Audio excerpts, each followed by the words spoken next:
Highway to hell. I'm such a shitty singer. What's going on, everyone? Happy Sunday afternoon. Happy July 25th. We're back with a classic watch along of the SummerSlam variety. SummerSlam is just around the corner for us. So we're going to be here talking about a great one and reviewing and watching a great one. 1998, Highway to Hell, Undertaker versus Stone Cold Steve Austin for the WWE title. Triple H and The Rock in a ladder match for the IC title. Sort of a UFC fight between Owen and Shamrock over at the Paramount, and all sorts of great stuff going down in Madison Square Garden. This was one of the most fun summers in WWE history. The build to Austin and Undertaker was very fun, with the music treatment and the vignettes and the promos and the build and the package, and all of that was very, very memorable, and this is going to be a great time. So welcome. Hope everybody's having a great afternoon. Glad you're here. Last watch along we did a couple of weeks ago was WWE Invasion, 20th anniversary of the Invasion going down in 2001. That was fun, and we've had a good time every so often on Sundays doing these watch-alongs, so hopefully we'll have a good little audience in here hanging out with me. Pull up your Peacock while we're shooting the shit here, and I'm saying hello to everybody in the chat and making sure everything is working right. We are going to be using Peacock to follow along. I'll have a timer right above my head. All you got to do is match your timer to mine. We're all going to hit play together, and if you have any pauses, buffering, stops, anything like that happens, my timer will always continue to run. So as long as all of us just match the timer, we're good. If you are watching somewhere else outside of Peacock, outside the U.S. or WWE Network or wherever, might be a little weird to follow exactly along, but we should, for the most part, be relatively in sync, give or take 30 seconds or a minute or so. So hopefully this will work out fun. It usually does, and we'll be watching a really fun time. Where the hell are we? 2021? 23 years ago this show was, and I remember it like it was yesterday. But let me say hi to everybody here in the chat. Tatiana, how wheezy. Good to see a monkey wrench in here. George Morris is right here with a $5 super chat. Thanks as always, George. Hey, Greg, how are you doing? SummerSlam 98, 10 out of 10. Best summer ever. Home run chase attitude era, August 3rd. And 10th 98 Raws are missing on Peacock. No kidding. I wonder why. August 3rd and 10th. Of 98. I wonder why. One of those might have been the bloodbath that Austin had or something, but I don't know why that would stop them from doing that. And one of them might even be one of the reviews that I did with the Rock and the Nation holding and pinning down China and messing with her ahead of that ladder match. So I'm not sure the dates on those, but that might be it. But interesting. Thanks for being here as always, George. Thanks for the $5. Good to see Sam, Raymond, Ryan. We got Charlie in the house, Colin, Wilbert, Daryl, David Brown. What's up? Haven't seen this one in a few years. Me neither. So it's been a long time since I've actually looked at this. Zane G is here. Ben Espinoza is back. Deshaun Robinson. We got a second monkey wrench in here. AJ Daniels, good to see you. Welcome back. Same to you, Mike Witt. Same to you, Jose. Same to you, Big J. Same to you, Chris. Same to you, Ramon, Gilbert, Sonic, Ben. Couple of Bens in here. Right on. So yeah, SummerSlam 1998. This is going to be fun. Can y'all hear me and see me and all that good stuff? Yep. All right. We're good there. Right on. Okay. So yeah, we'll let people gather a couple of minutes here in the chat while you're getting your ducks in a row. Like I said, fire up your Peacock, pull up SummerSlam 1998, which I believe is, according to that, is season 11. It's season 11 if you're looking on Peacock. That's what you want to get. If you have any ads to watch or anything like that, get through that and just get zeros across the board down there on the bottom. I pay for the premium tier, so I don't have to watch an ad. So if you get interrupted throughout this with an ad, timer above my head, like I said, will continue to run. So just match your shit up with that, and we should be good. I've got a nice cold frosty beverage opened here, and this is the last night of streaming before I head off on vacation. I fly out tomorrow morning. I'll be gone for a week, and I've got a fun retro SummerSlam review in the can, ready to be released, premiering on Wednesday. I don't have the link up for that yet, but I'll have it up just a little bit later on tonight. The video is done, fully edited. I just need to render it and stick it up on the YouTube. So that will be midweek Wednesday prior to AEW Dynamite. We'll give you something fun to watch. It's about an hour-long review. I had a blast talking about SummerSlam 2005. So tune into the channel on Wednesday. You'll be able to catch that. But otherwise, I am not coming back into town until 1 week from tomorrow. So there's a chance the next two Raw reviews could be missed. We're definitely missing tomorrow. And when I come back, it just depends on how overly tired I am. I get back around 1 or 2 in the afternoon here, so I've got a few hours to kind of regroup, reset myself, watch Raw, and come up and do a review. But if I'm too tired for whatever reason, I am going to reserve the right to not do that. So just keep that in mind for this next week, because it's going to be different with me on vacay. But in the meantime, make sure you subscribe, click that notifications bell, like this video if you don't mind as well, and shoot me a follow over on the Twitter so you can keep up with my festivities. I might be saying shit when I'm on vacation. Maybe big news breaks. Maybe CM Punk and Daniel Bryan's signing with AEW becomes official. If it does, that's going to be where you're going to hear from me. Who knows? Maybe I could fire up my phone and do a quick live stream or something like that if the shit really hits the fan. But most likely you won't be hearing from me live all week. Just that SummerSlam review on Wednesday. So hopefully by now you guys have got Peacock working.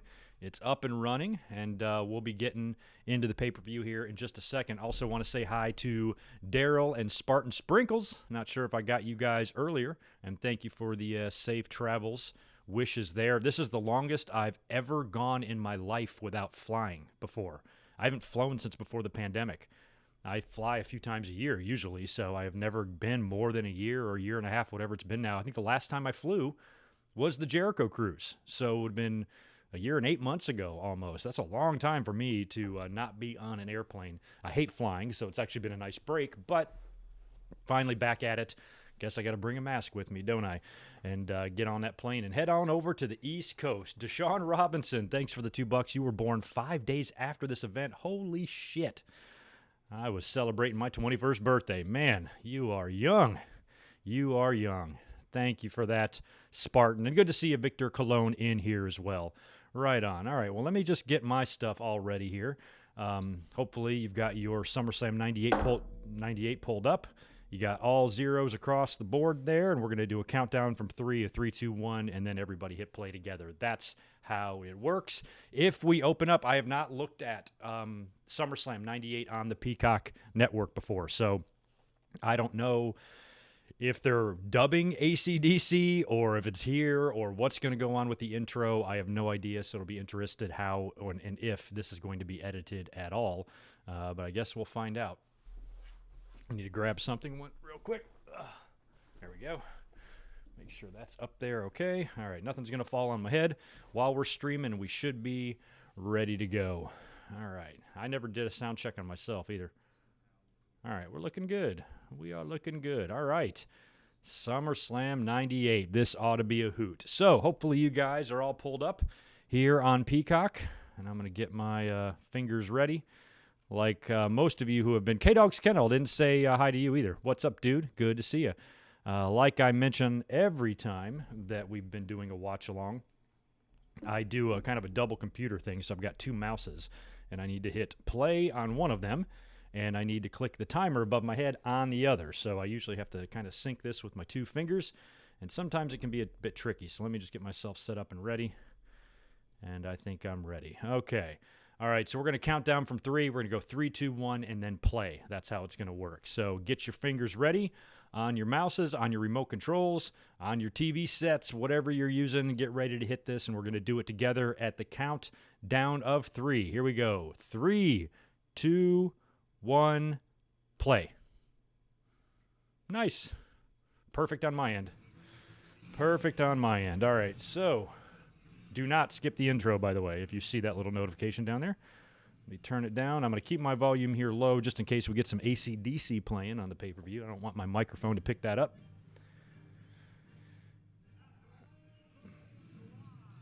What a summer, man. To me, this was so weird that at the time that Undertaker was kind of going heelish or teaming up with Kane. It was the first time they really kind of came together. It was bizarre, given their history of dead parents and attempted murders.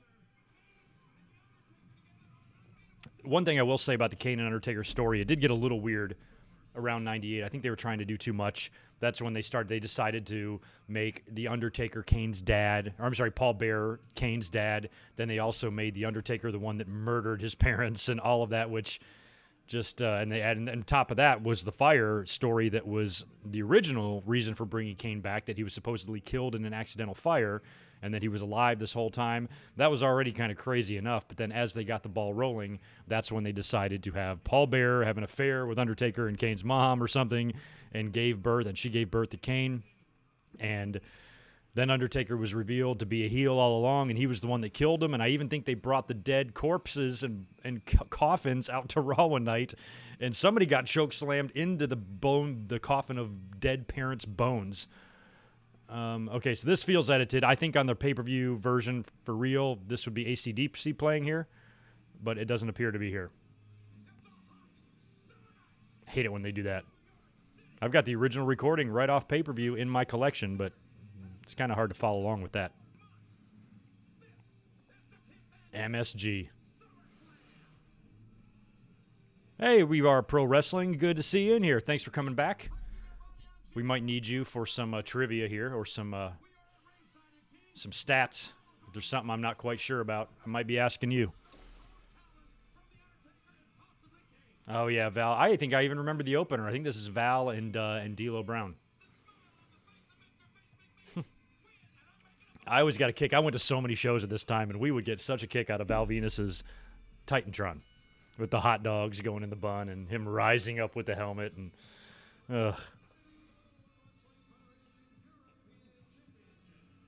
yeah, this was height Attitude Era. Everything was just so edgy. Everything was so salacious. Look at the shape Val Venus is in. Too bad he's a fucking nut job now. He is in incredible shape.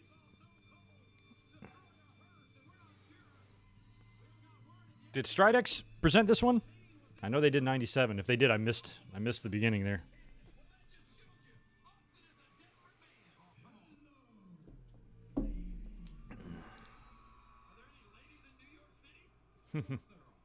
Now, that lady they were focused on was a little young there. Victor, thanks for the $2. You were here. You were at this SummerSlam. Right on. Everybody look out for Victor in the crowd. Who's she?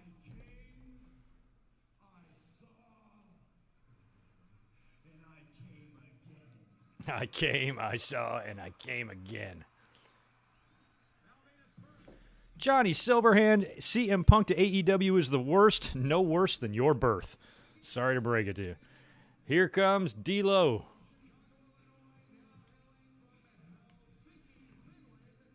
He used to sometimes be from Helsinki, Illinois, remember? I love that he's all of a sudden from Helsinki, Finland now that he is the champion.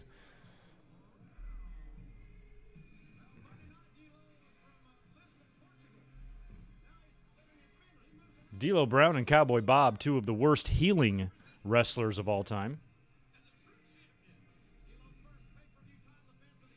That's a lot of coming. It is. He's the champion of Europe. That he is. Jimmy Corderas, the ref. I love the entrance. Like, MSG has always had that short entrance that sometimes I don't like, but sometimes I do. This one in particular is one of my favorites with the gate, you know, and the red background. That's awesome. I'd like to see those gates in the warehouse with a WWF logo written in. It's very cool.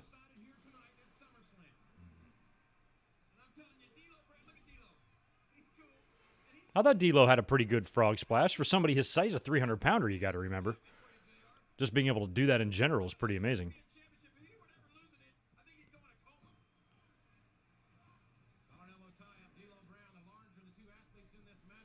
Another rumor that Daniel Bryan is now AEW is that supposedly WWE asked 2K to take Daniel Bryan out of this year's WWE game. Oh, that's interesting. Yeah, take him out of the video game because no fans, that'll make us forget about him.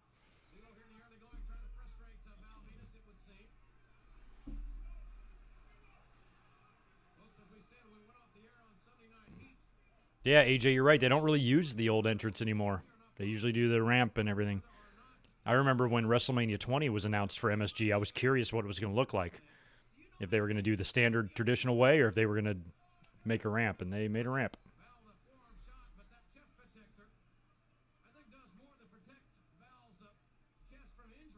I also like the WrestleMania 10 entranceway with the big X in the middle. Looked awesome.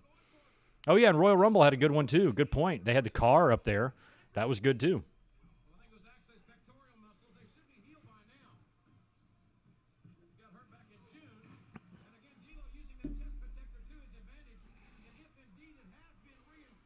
Well, I have no sympathy whatsoever for WWE. I mean, if they really wanted to keep him, they could keep him. They elected not to. He had certain things that he wanted, and they are just not willing to give on that. So, goodbye, WWE. I'm glad that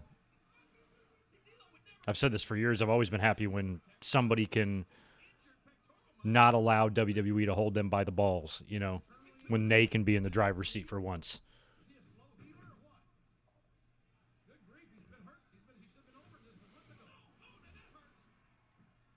I don't think Val picks up the title here, if I remember correctly, but I'm not sure.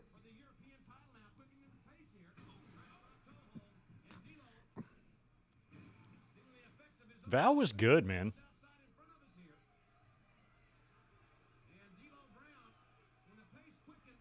Val might have been even a bigger star had he not had a gimmick like this that they kind of had to just dump a couple years later.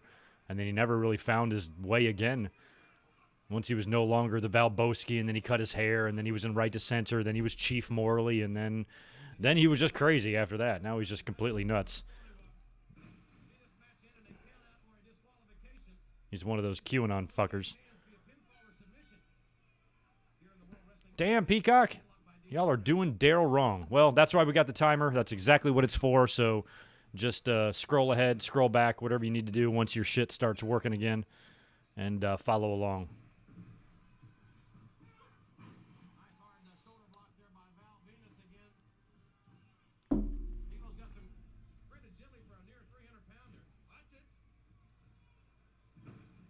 Oh, Val, it was a terrible rollback. Oh, yeah, Jim Ross always used to love to talk about D'Lo being a CPA. Like, it's so goddamn shocking somebody went to fucking school. I guess in wrestling it kind of is.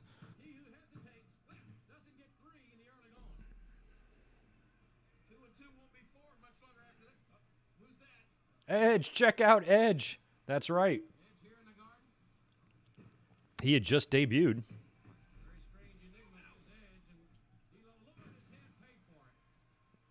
As a matter of fact, I think they had already put the Intercontinental title on him. I think they had him win it like in Toronto at a house show or something from Jeff Jarrett.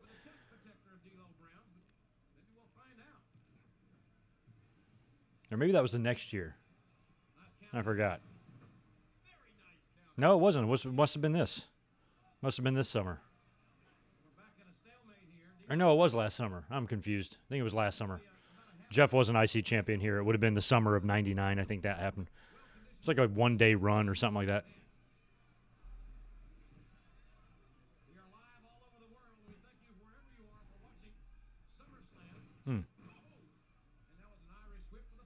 Yeah, Edge would come out, I think, later with Sable.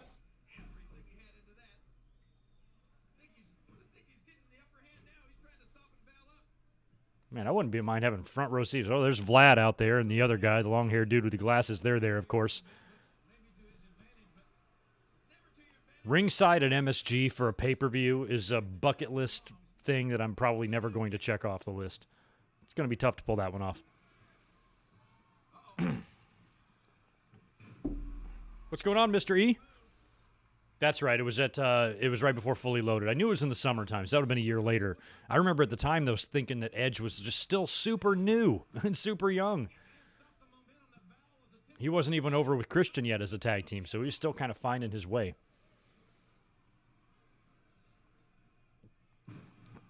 Yeah, Rock was IC champ all year long, correct? Right? He did the deal with Austin at the end of '97. Where he was essentially given the title, if I remember right. And then he survived his feud with Shamrock and into the summertime here.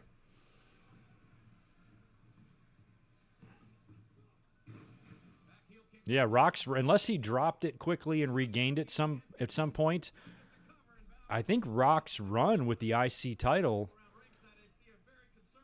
I feel like, was one of the longest in, modern history. You didn't have too many IC runs that went more than 9 months or something. belt was passed around pretty quickly back in the day.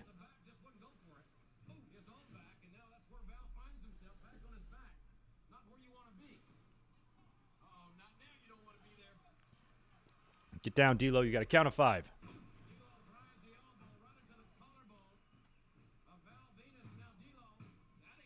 Damn. Getting close to getting him on that one. Well, Peacock might have just gone to an ad or something because it just faded out.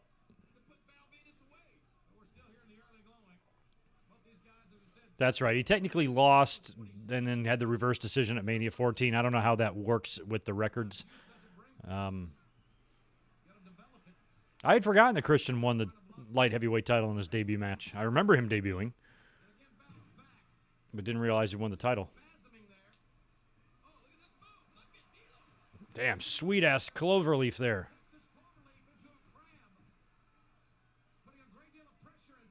Well, you got to cinch back, man. You're putting that thing on like Sting puts on the Scorpion Deathlock. Come on, D'Lo. That looks like shit, dude. Oh, and he dropped it. I think D'Lo thought Val got to the ropes. You dumbass. That was terrible. Terrible, terrible.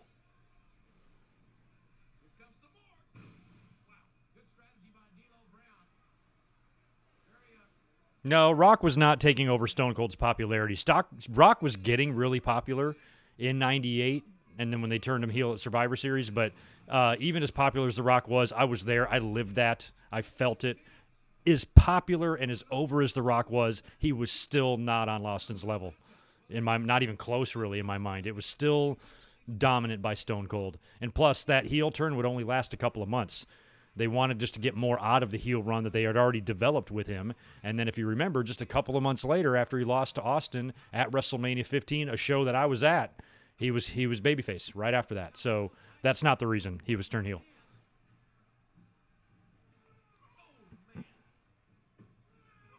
Ugh. I always like those knees that Val did.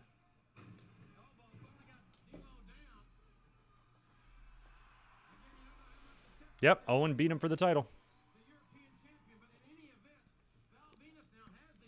And then Austin beat Owen. And then I think Owen won it back after Austin got hurt, and then Austin beat him again for it. And then passed it back to Rock, and that was it.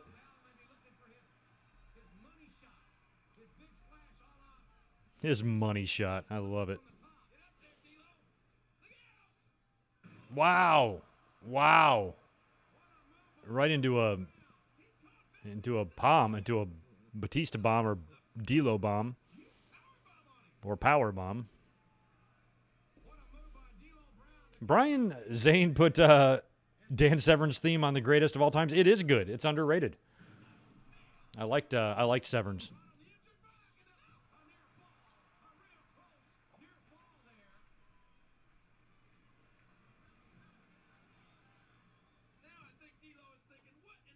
I like Severn's. I kind of like Shamrock's. I really like Cactus Jack's. I liked a lot of the 98 themes. I like D'Lo's theme. It's kind of like a version of The Nation, but...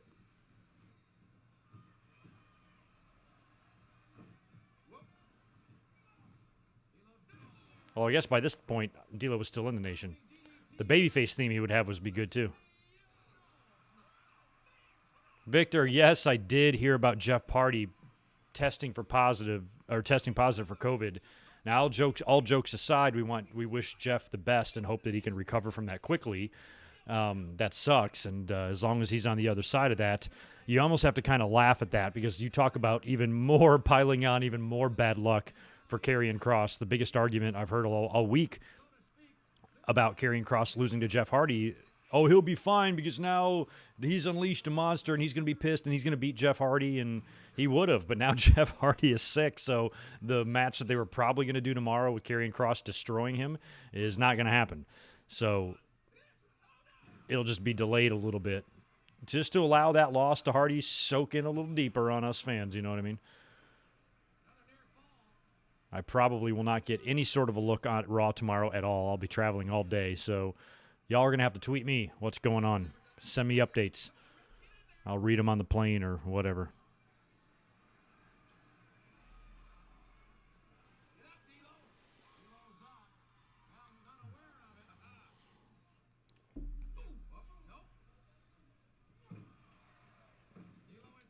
Well, a lot of people brought up AJ Lee with Punk. I think one step at a time. If CM Punk is coming into AEW, then AJ Lee will be there with him a lot of times.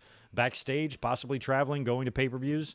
If everything's going well with Punk there and he likes it and he tells his wife, hey, you should get in on this, then I think they'll bring her in too.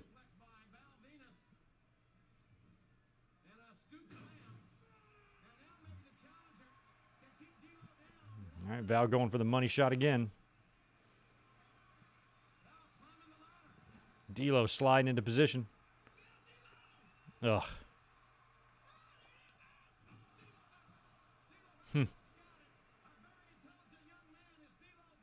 We could rewind 10 years. A Val Venus and Rick Rude match might have been fun. I think Rude would win, but it would still be fun.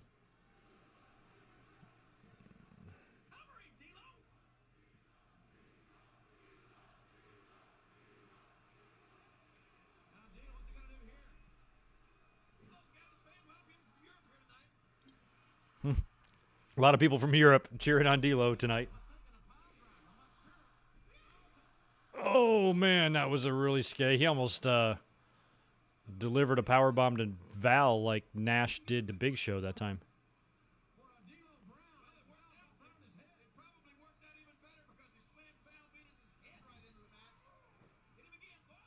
Oh, he's going for... Oof. Now, I believe that is the move. That running powerbomb is what Paralyzed draws, I think. No, Hardcore title wasn't a thing yet. That would come out later, prior to the Survivor Series, I believe.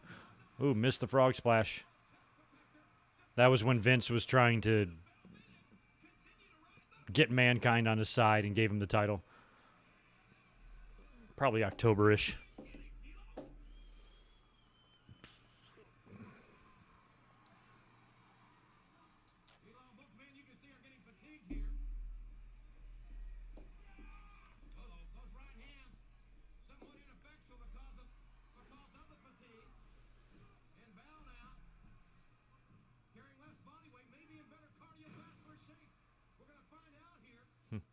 All right, they're gearing up for the finish here. Oh, he's taking off the chest protector. Oh, you're in trouble now, D'Lo. You in trouble now.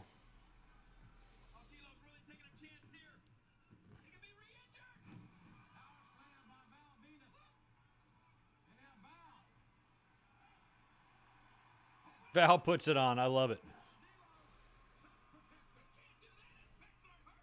His pecs aren't hurt.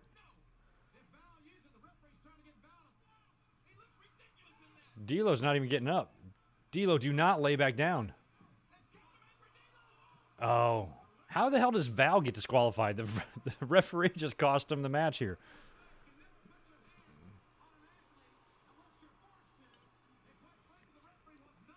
You idiot, Jimmy Corderas, you messing up. Now Val's coming back. Now he's wrestling with this thing on. Uh-oh. Oh, there's your DQ right there. Val really wants to hit that money shot with that protector, but D'Lo is not having it. He's like, and there it is. That's a weak opener, man. Do a DQ like that.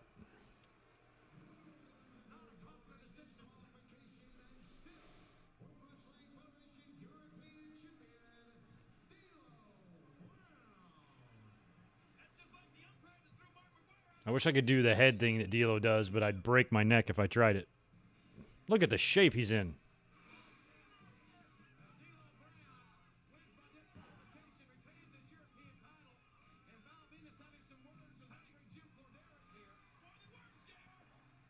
Yeah, WWE, they were in firm control by this point.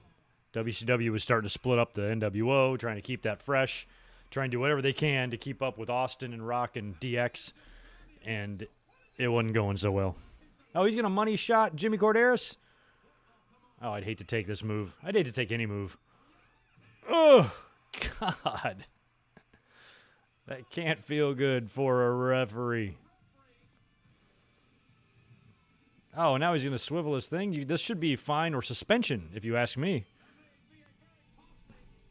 Russo versus Cornette, loser goes to hell match. That would be funny.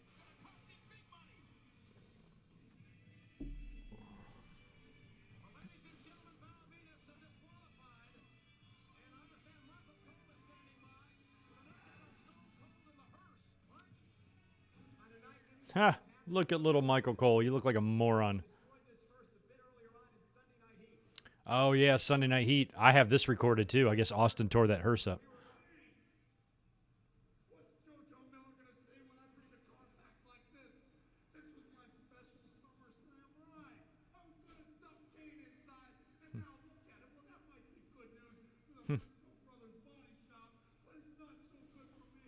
Oh, Mankind. That's right. Kane had kind of abandoned Mankind, right? Weren't they tag team champs? I think they're taking on the Outlaws later on. Or now, whenever that match is. Oh, here comes Kai and Tai with Yamaguchi-san. Yamaguchi-san has passed away, correct? I think that happened recently. Oh, my God. We got Dick Togo out there who wrestled for New Japan last night. I was watching a little bit of that. Wow, look at the oddities. Kurgan, Earthquake, ICP is out there. So they probably didn't do this whole intro due to the song, I guess. Luna Vachon. And Giant Silva. I don't know why they didn't capitalize on him more.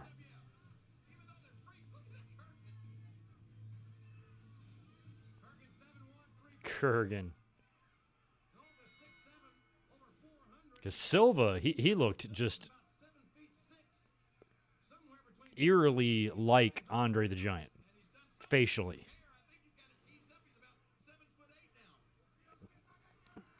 Choppy Choppy. Did Val already get the Choppy Choppy? Has that already happened? Or would that happen later?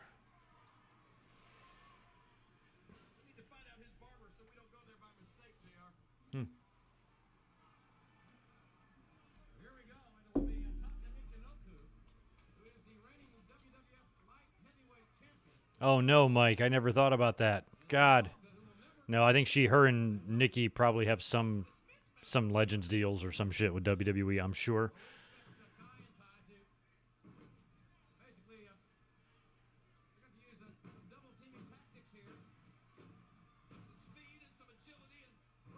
Look at John Tenta go.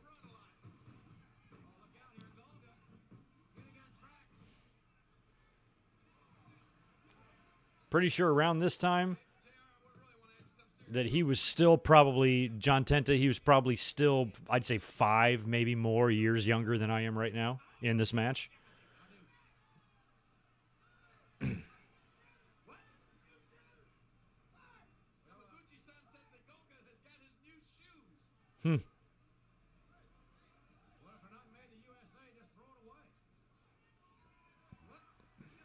Why's he got shoes? This is a goofy-ass match.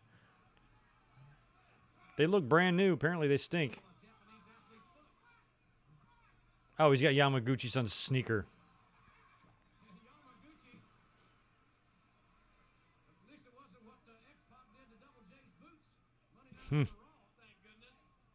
Oh, it was the month earlier. And they brought, I know they had John Bobbitt out on TV. I remember that. Oh, God. I know. They can't bring her Brie Mode theme song if Brie Bella goes to AEW.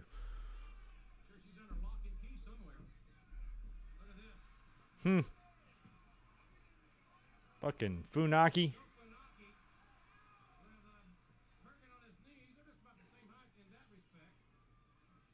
I don't even know who's out there for Kai and Tai. It's Funaki. Is it Taka and Togo? Taka, Togo, Funaki? Oh, and I think Terry Boy is out there too.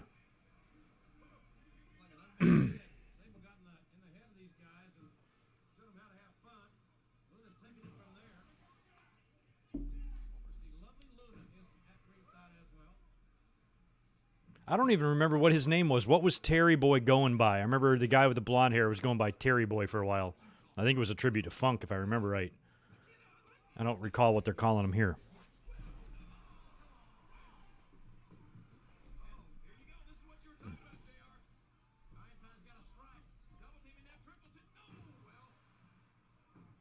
Huh.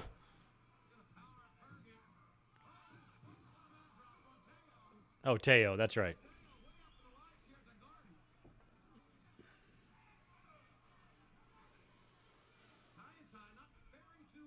Yeah, Tenta did slim down here. He was a little slim in WCW too at the end. He started looking a lot leaner. I remember I don't know if I would have known he was Golga or not. I just remember reading about it in the sheets that WWE brought him back in. I remember prior to him coming back, they said it might have been Meltzer was just like he's going to be under a mask. And so it was pretty obvious once you saw him that's Tenta, but I just remember knowing it ahead of time, but if I didn't know it, I'd be curious to know if I would have recognized him. I think I would have.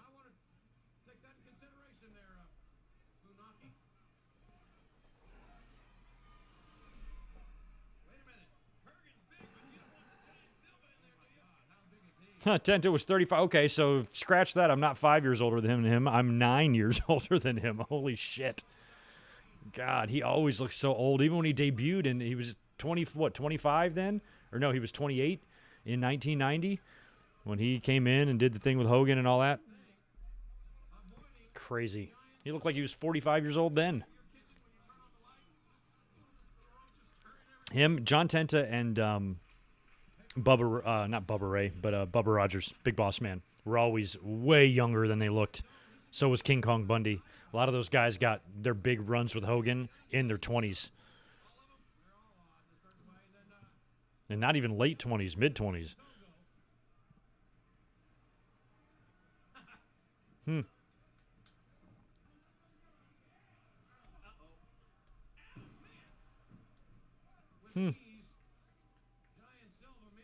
I don't think Gilbert's on this pay-per-view. No, I don't think South Park had a partnership with WWE. They were just so over. Oh, God, they're all piling up on Silva. I remember Golgo would carry around like cheesy poofs, and then the Outlaws would wear a lot of South Park shit, too.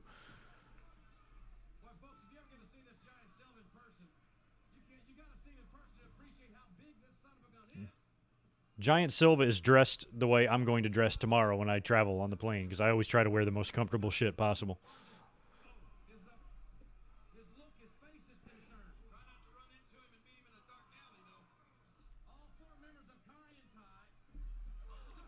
Ugh. You try to do the Andre thing. Yeah, he did pile them all in the corner.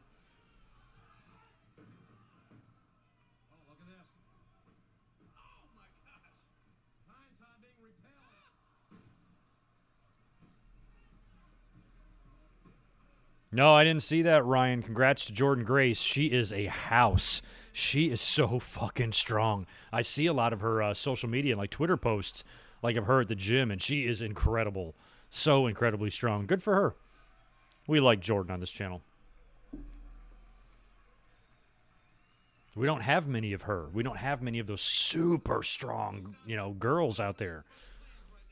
And she's ridiculous.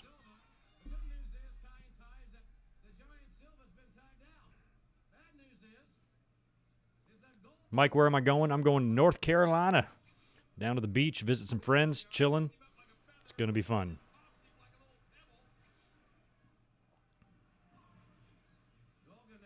Would have gone last year, but pandemic.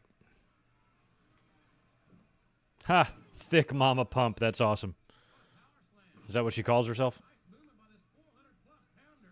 Yeah, she's extremely strong.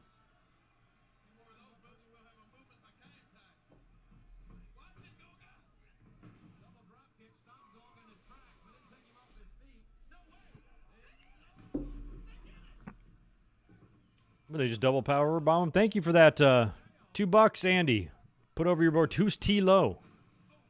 Best Domino's driver. Did you just get some Domino's delivered, or am I missing something? Ryan, I haven't even checked out any of the Olympics. I haven't watched a minute of it.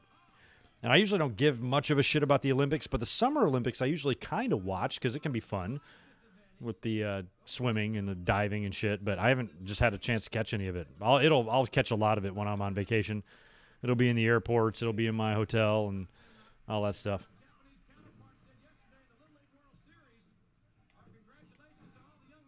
Oh, I love this. All the elbows. They used to do that a lot.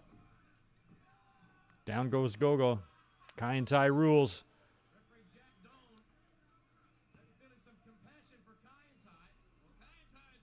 No, not going to go to the Hardy compound. I'm going to be more coastal than where that is. They're a little bit inland. Oh, okay. Tilo's your friend. Well, he's one hell of a fucking Domino's driver. If you guys need a pizza, call Tilo. You know how they'll have it to you in 30 minutes or less? He'll have it to you in 27. So fucking fast. And he'll still give it to you for free. Skateboarding is in the Olympics now, right on. I saw that handball was in the Olympics too. Yeah, my whole life, I've only very few times I've really cared about the Olympics. Are we allowed to not care about the Olympics? I'm not sure if it's allowed or not. I don't. I rarely don't. I hope the USA wins the medal count. We win the most medals. We usually are up there, along with Japan or China or something. But I don't care ultimately.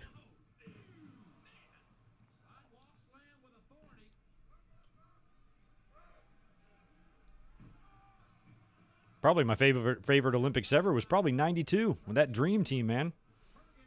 Jordan, Bird, Magic.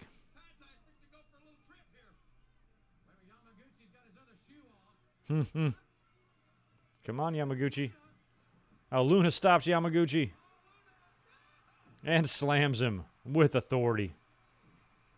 Both of them, unfortunately, are passed away. Everybody else, I believe, is alive. Oh, no, Tenta is passed. Oh, wow. That's Golga pins all four of them, including USA lost today? Jesus.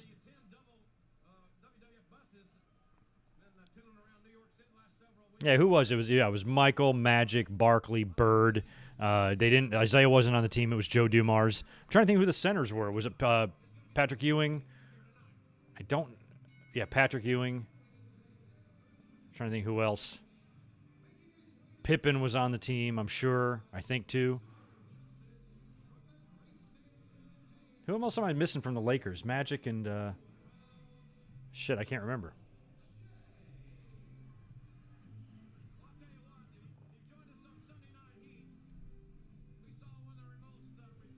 I'm excited for the Jay White and Kenny Omega stuff. Jay White showed up at the pay-per-view, last week, right? That's going to be good. David Robinson, that's right. And I actually think Robinson might have been on 2 Olympic teams, I think. He might have played in that 4 years earlier. I don't remember. Christian Laettner. There you go. That was the first year that they allowed NBA players to be in the Olympics. So, of course, I mean, it was so ridiculous that my favorite part about that year's Olympics, by the way, we've got the hair match coming up next. Jeff Jarrett's already in the ring with Southern Justice, awaiting X-Pac. Our team was so good in 1992 that we filmed McDonald's commercials bragging about the gold medal win, and we aired them before the medals, before the games even started. And I remember when there was all the Dream Team guys, it was in a McDonald's commercial, and some at the end, I think it's Larry Bird, he goes, gold medals, they're in the bag. And he just holds up a bag like, we got this, you know. And they did. They beat the shit out of everybody by 40 points in every game. It was just a massacre. There's no touch in that team, ever. So go USA. Yeah, Xbox theme was good too. He's got Howard Finkel with him. I forgot about that. Now I think he's got his head shaved either earlier on Sunday Night Heat or on TV prior to this. You guys help me out. It is kind of funny that Howard is out here bald because in the very same building at WrestleMania 10, he was wearing a rug when they had Cy Sperling as one of the guests of WrestleMania 10, the Hair Club for Men guy. And they put a rug on Howard. So he's got full hair in 94 and bald in 98. He's mad, too. Look how mad Howard is.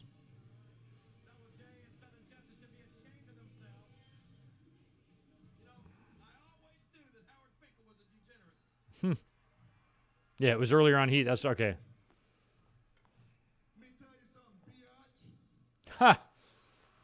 Let me tell you something, biatch.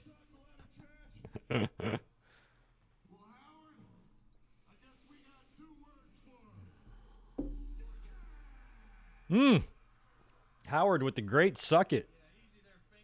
He's a ring announcer. Oh, there's Jarrett being smart. I always thought this was really obvious, too, because Jarrett had just kind of cut his hair already. So you felt like he was already ripe for a change. X-Pac still had all of his locks. It was so good to see X-Pac back in WWE because he was such a good wrestler.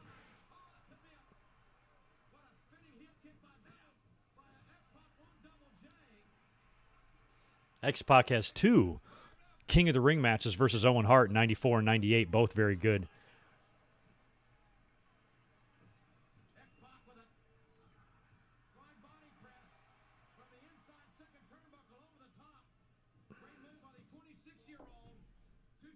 Damn, X-Pac's 26 there? Damn, that would make him, what, 49 today? Shit.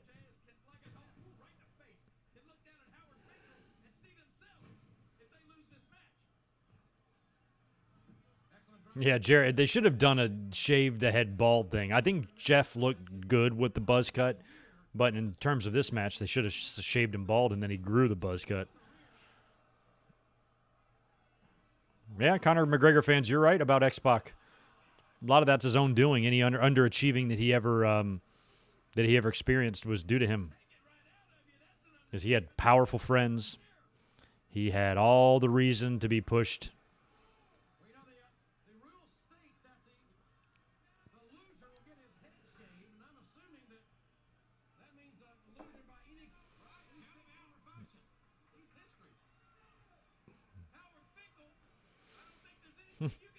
Coach Howard Finkel trying to get into that.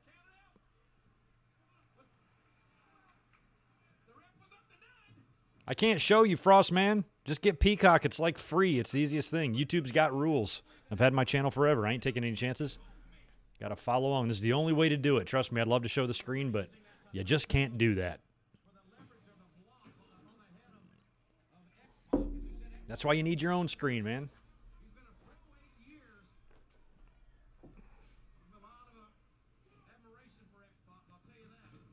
Oh.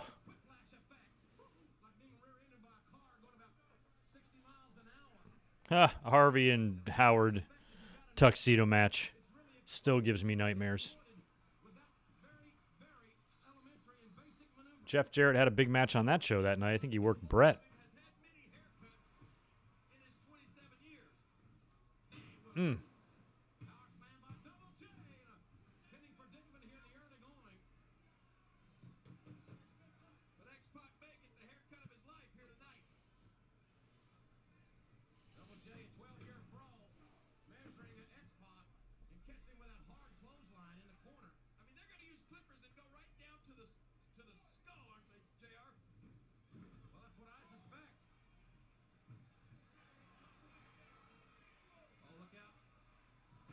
Nice spinning DDT. Tornado DDT.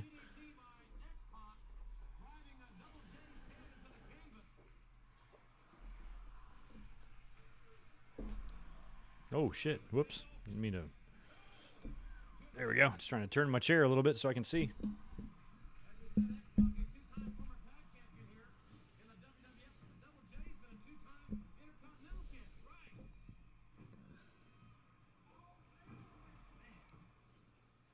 Yeah, I remember Cornette and Paulie in tuxedo match too.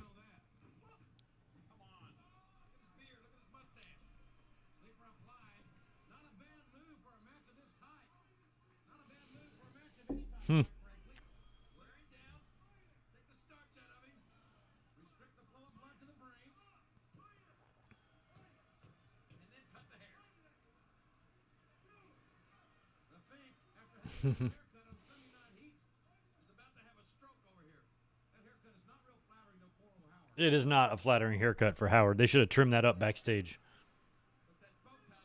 Yeah, DX had a great night. Well, not all. Yeah, they everybody won. Pac won. Outlaws won the tags. Triple H won. Oh, CM Punk and MJF promo-wise would be unreal. Some of the shit MJF would say.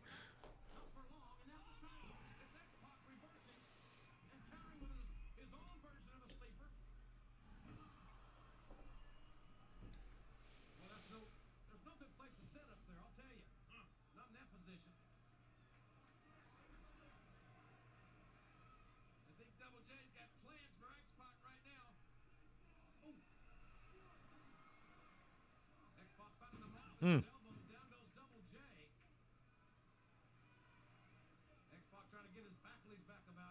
What's he doing? Do for a moonsault? X-Pac? Nope. Kind of a high cross.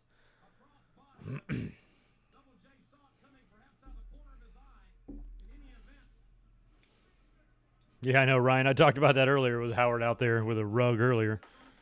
Just seeing Howard in MSG is a special sight to see, regardless of how much hair he's got.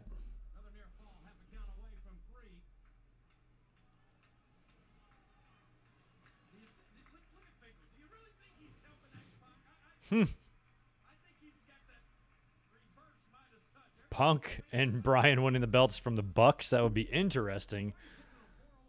I don't know. I don't even know how, what they're going to do with those guys.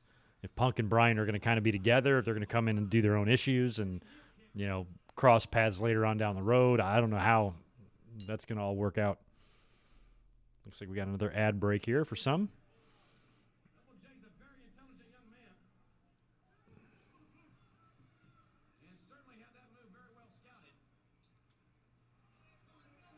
And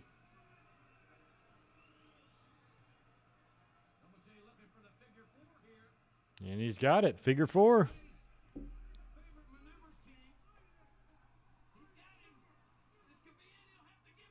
Come on, Kyoto. X-Pac's not giving up. Outlaws are overrated. Don't hate me. I don't know. It depends on how you look at it. Outlaws got stupidly over bizarrely fast. They were thrown together because they didn't have anything else going on. But I almost appreciate the Outlaws even more for being able to get over to the degree that they did, having virtually no star power in the team at all. They were two guys floundering, doing nothing. Both had already been paired with others, Billy with his brother Bart, and Rhodey is the Rhodey. And then they slap them together, and then they make magic together somehow. They were very charismatic. They utilized Road Dogg's mic skills to the best of his ability. Billy Gunn was super athletic, and they made for a good team. But yeah, in terms of they're not the Bulldogs, they're not the Hearts, they're not Demolition, they're not LOD, they're not the Midnights, they're not the Rockers. They made their own way, kind of. They were probably the best team to have for the time that you were in. Attitude Era, everything's edgy. Everything's salacious and sexual and innuendos and adult-oriented and that sort of thing. And they played right into that.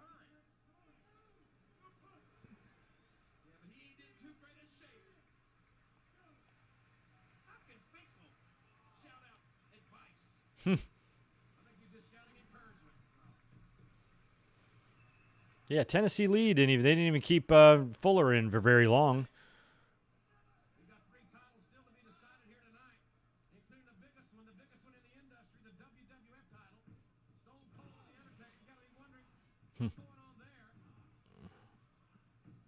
X-Pac fighting back. Boom. What a spinning heel. Awesome.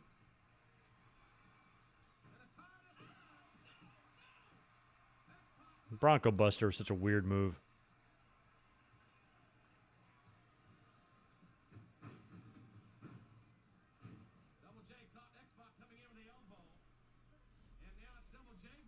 Oh, yeah. Billy and all his gimmicks.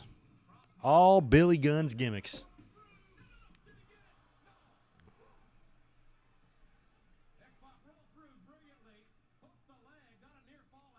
As far as I know, Gilbert, Dark Side of the Ring, is doing a plane ride from hell.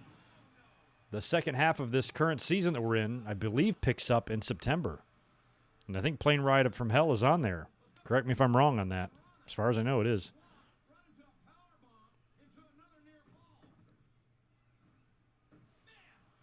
Oof.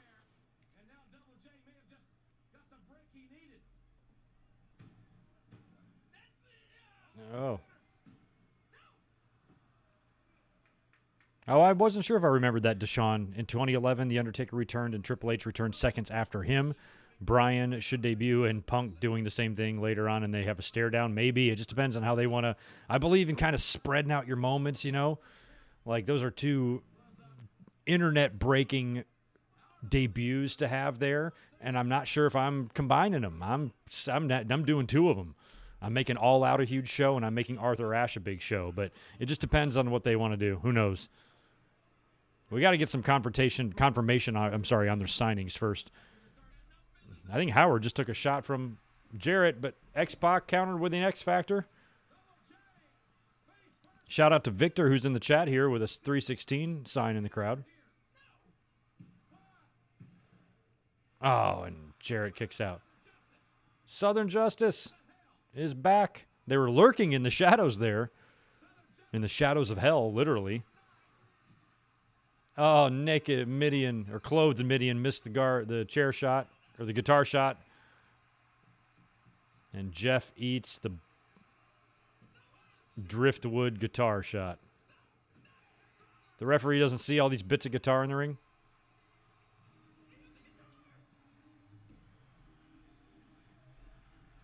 Oh, look at there. The Outlaws are out there to make sure that no funny business happens. Look at the roadie. Going to shave his old friend's head?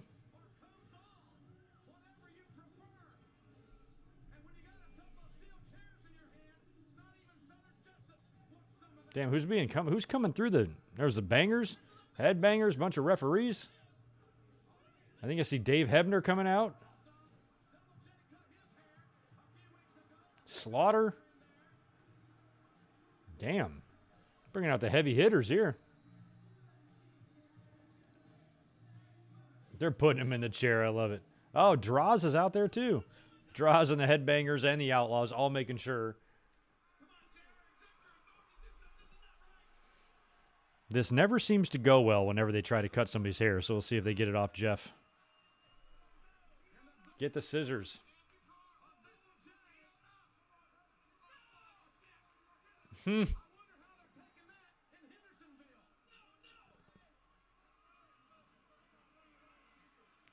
This piece of shit. It never works whenever they try, because your hair is sweaty. Same thing happened at WrestleMania 3. They had a heck of a time shaving Adrian Adonis' head. That's so funny. I was about to instinctively fast forward through this, but that will fuck everything up. So don't do that.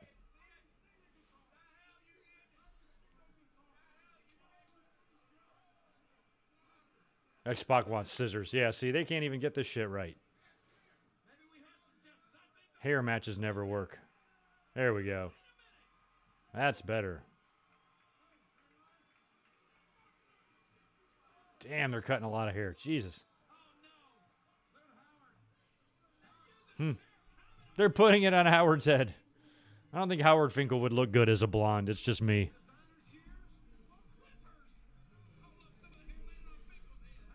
All right, I'm going to go grab another beer while X-Pac continues to cut the hair of Jeff Jarrett.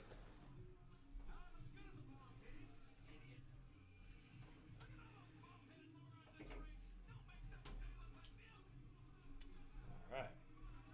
Fresh one here.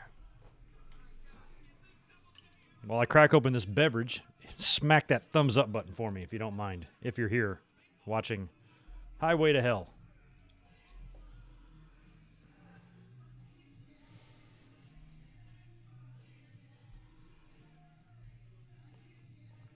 They need Brutus Beefcake. They do.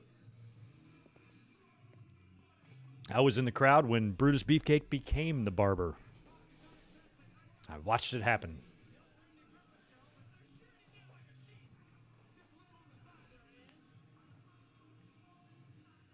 Oh, that's what they should have done. They should. What's that shit called? A nair? Like the shit you rub on your hair and just falls out? That's what they should have used. Method Man. You couldn't have got better seats than that? Wu-Tang is for the children.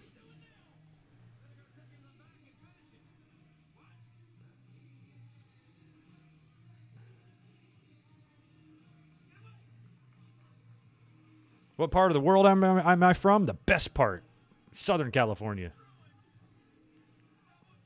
Great weather, great beaches, great people, great everything. What's that, super bad? You know what kind of foods are shaped like dicks? The best kinds. I don't know what made me think of that. Look at this octagon or whatever the fuck it is. What is it called? Lion's Cage? Lion's Den? Lion's Den. There we go.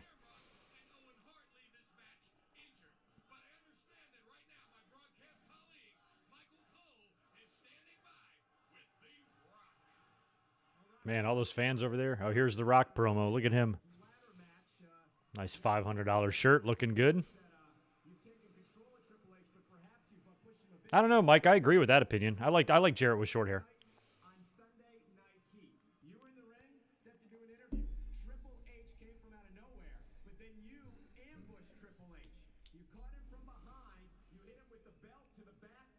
Oh, yeah, that's right, because Triple H had the bum knee.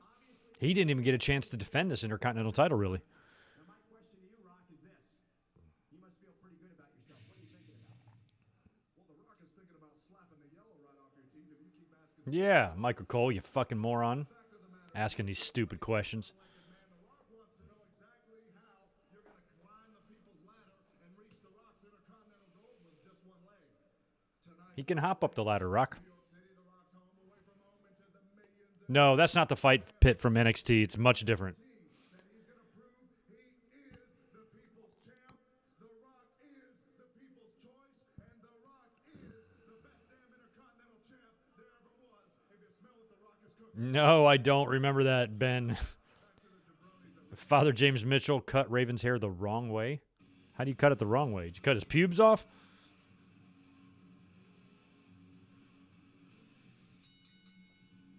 Mark Marrow. And Jackie. Oh, yeah, that's right. This is going to be Sable.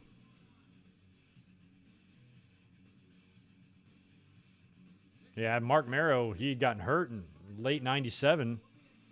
Was out for a bit with the knee, and then he came back as this boxer gimmick.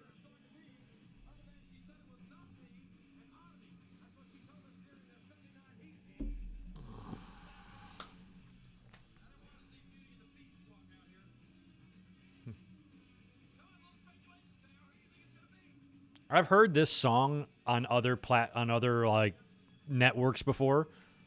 I don't know if WWE owns it or if it's public domain, but I've heard like ESPN use it for sports highlights and shit like that. Same with the Hardy Boys theme, same with Bob Holly's theme.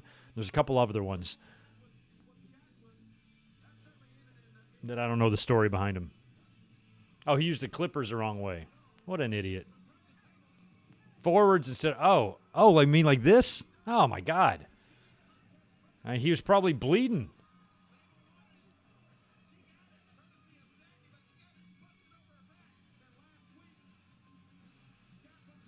Jacqueline. She's a Kofi Kingston is attacking Sable, y'all.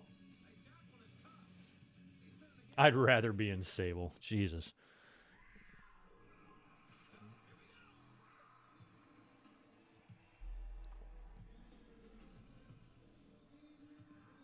Mark Marrow's like, that's my music.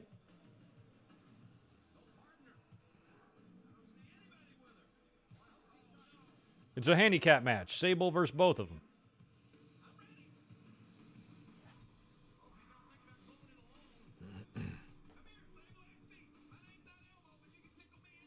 Oh, shut up, Jerry Lawler. God, that shit gets old.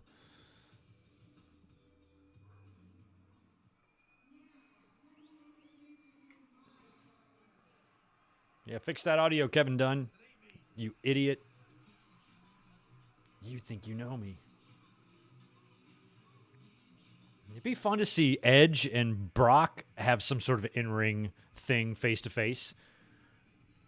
And Brock can get at Edge's face, and Edge can be like, yo, you need to back off, dude. Me and your wife, we're tag team partners. Might be funny. See if anybody gets it. The 14 people in the audience will get.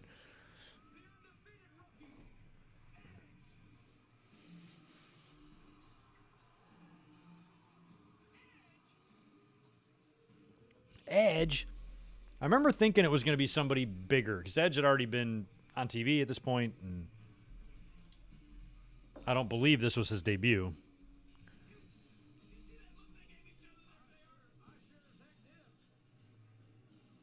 Edge and Sable. Such a random.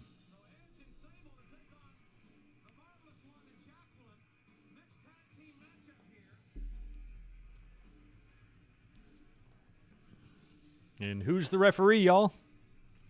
Timmy White.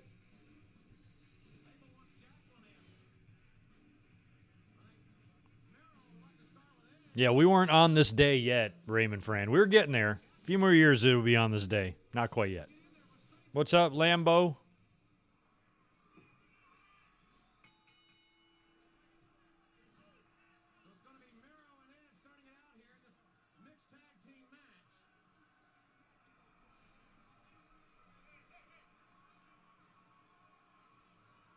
Oh, this was his pay-per-view debut. Got it. Got it. Always good to see George out there taking pictures. Front row, as always. Or on the apron, I should say.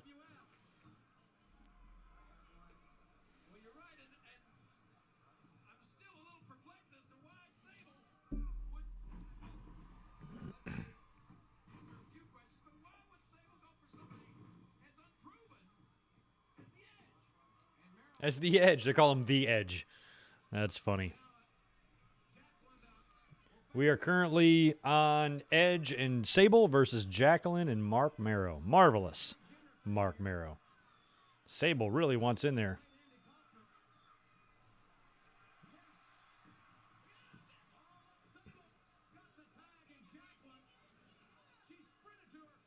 Sunny. She was still here, but I think barely. She came back with the LOD at WrestleMania. She was doing some ECW stuff, and she might have been starting to be on her way out at this point. I don't recall when she exactly left. But I think this was getting close to the end for her, if it wasn't already here. Oh.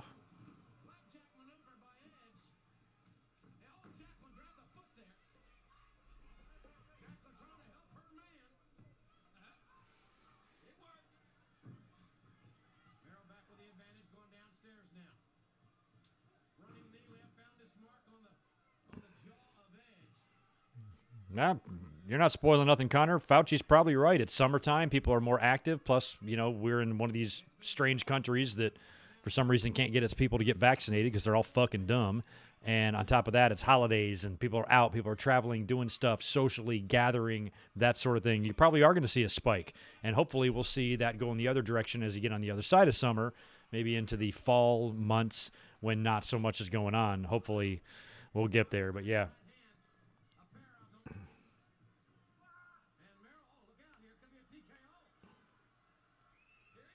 It's like, I'm so glad we did not have a political divide and Facebook and shit like that back when we were trying to eradicate polio and smallpox and everything else that you absolutely have to get a vaccine for in order to protect yourself and everybody else. Back then, we did it because, you know, there wasn't misinformation flying out there all over the place that can convince stupid people not to do it.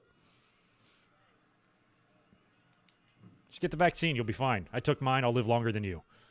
Nothing's going to happen. They're not tracking me. I don't even care if the government knows what I'm doing. Hey, government, I'm watching SummerSlam 98. I don't care if you know this. Go ahead and know it.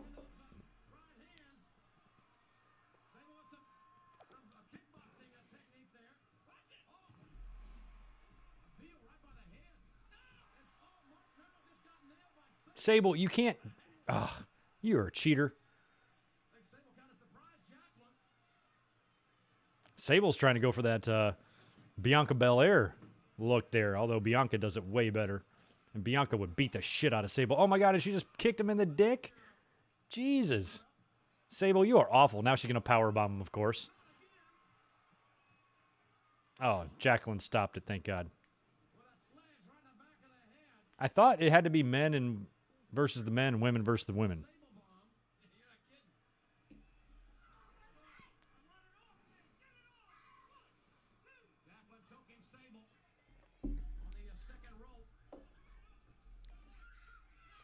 It's my body. It's my choice. It's my freedom.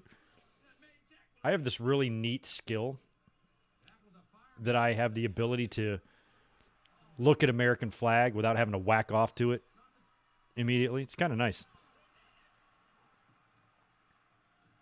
Oh, look at Sable, the way she's positioning herself. Such bullshit. Come on. Can you make it more obvious? Don't you hate that when they go to cover somebody, but they know somebody's going to make the save, so they stretch their feet way back so they can grab it? Like, come on.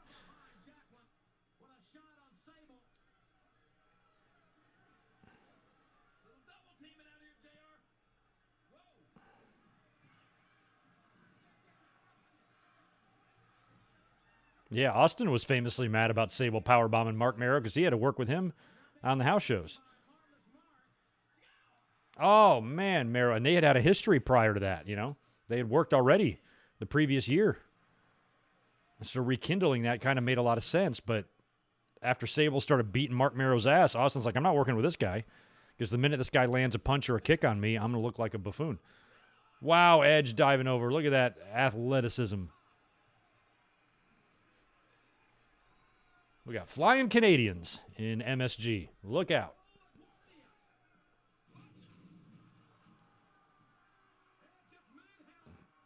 Me too, Atomic Cody. That's what I don't want, man. I don't want us to have to go backwards in this because we have a population. You know you're in bad shape when you got 35% of the population that thinks a giant, overgrown orange man baby won the election. I'm not surprised these idiots don't want to get vaccinated. They're dumb. Yeah, not a good country to be living in terms of just doing shit right and doing what you need to do to protect yourselves and others. We're too selfish here. And then we mask that selfishness under the disguise of freedom. Freedom. It's my freedom. Fuck off, you prick.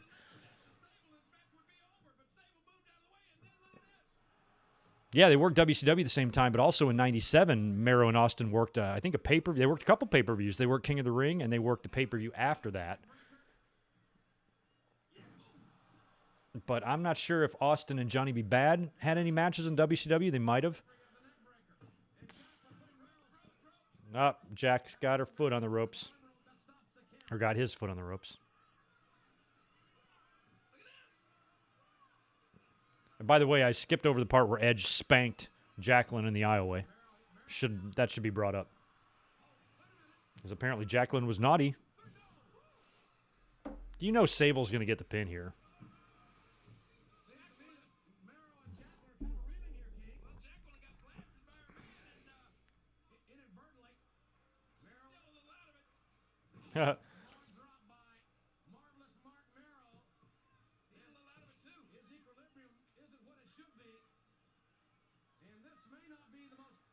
I don't even want to tell what's more funny, me or Cornette talking about politics. That's the most frustrating part about this, is a vaccine should not be political. Politics should have nothing to do with this. Biden or Trump or Democrat or Republican, conservative, liberal, whatever you are, shouldn't even be a factor. Like, that's where we're at in this dumb fucking country. The conservatives don't want to get the vaccine. Why? They don't know why. None of this shit mattered when we had all these other vaccines getting rid of all these crazy diseases. Nobody gave a fuck who you voted for. Just get it done. It needs to be done. That's why I know this country's in trouble, because the one thing that should bring us together still manages to divide us. If anything should bring us together, it should be a pandemic that we all band together. All right, let's get vaccinated. Let's protect ourselves, and let's get this country back to business. Everybody on both sides should want that. And the fact that you have one side that just still resists it at all costs just gives me no hope for this idiotic country's future. And Sable gets the pin. Right on. You're not supposed to pin the men, I thought. 98, the rules were a little bit more relaxed. You could do whatever the fuck you wanted. And Sable and Edge beat Jacqueline and Mark Merrow.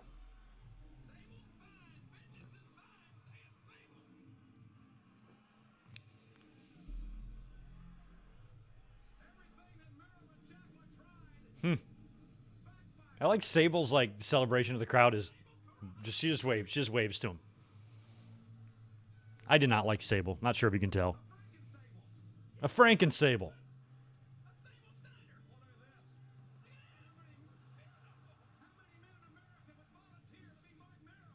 Ugh.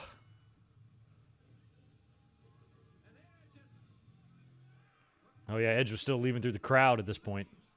He's like, bye, Sable. See you later. I wish Bianca Belair would do a run-in and just whip the shit out of Sable. Say, here's how you do this hair, girl. You're doing it all wrong. Good for you, Lambo. Good luck with that second vaccine, too. That second one put me out for about 12 hours. Just informed us that Kane is not going to show up here tonight at SummerSlam. So my question to you is, will you defend the tag team titles tonight, or are you thinking of forfeit? Well, I don't know. I've lost my car. I've lost my tag team partner. I've lost my sledgehammer. Maybe I ought to forfeit the damn belt. Mankind does not have good luck with tag team partners. Austin got hurt when they were tag champs. Now Kane abandons him. Disappoint the people. Michael, why don't you be my partner? And we'll go out there and we'll get our ass kicked all over Madison. Yeah, Michael Cole, you should be his tag team partner. You're a tough guy. Let's go outside and Mankind can play in traffic. You'll watch your money's worth. You'll watch your money's worth. But my God, that's important to everybody. Look at Vince. Ooh, planting the seeds here. It's okay, Vince. Somebody get killed out there. No, one person. I understand that, but look, nobody really wants to see you go play in the traffic. I don't think that's Nobody wants to see you come off the top of a cage. I don't think that's Come on, true. come on. This is Madison Square Garden. It's competition at its height. Okay. Lesnar can't hurt me, Ben. He's got a ponytail now. What can he do? To Madison Square Garden. You remember that? Yeah. Okay. You remember like you used to hang around 33rd Street? You know, wait for the boys to come out so you can get autographs. You remember that? Yeah, but this will I don't understand that. I know, but it's Madison Square Garden. It's history, and this is where you belong. This is truly where you belong tonight. And I've got an idea, and it may be insane. That's good, Lambo. You might be fine. Everybody that I talked to got the second vaccine. I got the Pfizer one. But everyone that I talked to that got it, the second one was fine. I was the only one. I just wrecked my ass. One man in Madison Square But it was only half a day. It's fine. You can get through it. night. I think 18 hours was about I can guarantee as long as it lasted. Madison Square Garden's home. And it was gnarly, but it was fine. I will personally guarantee. You'll be fine. And I'm fine. No side effects, no nothing. It makes you blind or whatever these people say. Like, it's so crazy. I'm like, you're going to be fine. Stop being a pussy. Take the fucking vaccine. Goddamn pussies. Jesus. Pussies, pussies, pussies. Everywhere in this country. because if I can find something, immortality is something I'm very interested in, and this is the biggest Immortality is something I'm very interested in. And what does Vince have? What's he doing? two people. Candle holders? Yeah, there just happens to be a cookie sheet back here. By a forklift, because that's normal. And a silver platter. Vince, that's called a hotel pan. That's not a platter, you idiot. How much wood could a woodchuck chuck if a woodchuck could chuck wood? I don't know how much wood they could chuck, Mick Foley.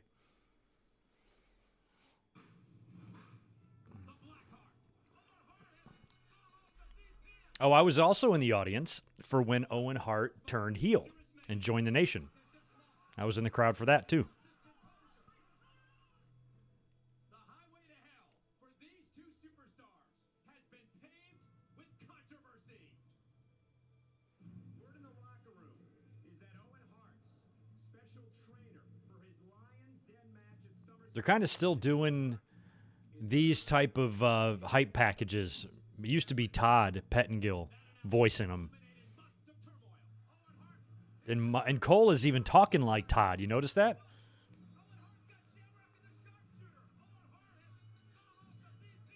Yeah, Cole's narration is very much like Todd.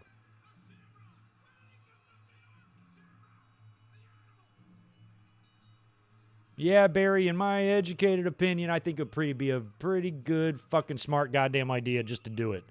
Nothing's going to happen to you. You're going to be fine. I guarantee I will live longer than anybody that refuses to take this thing.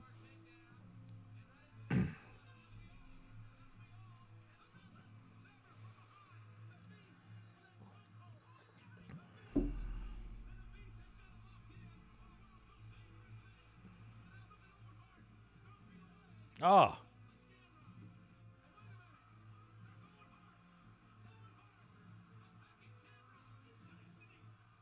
Severn and Shamrock had a match.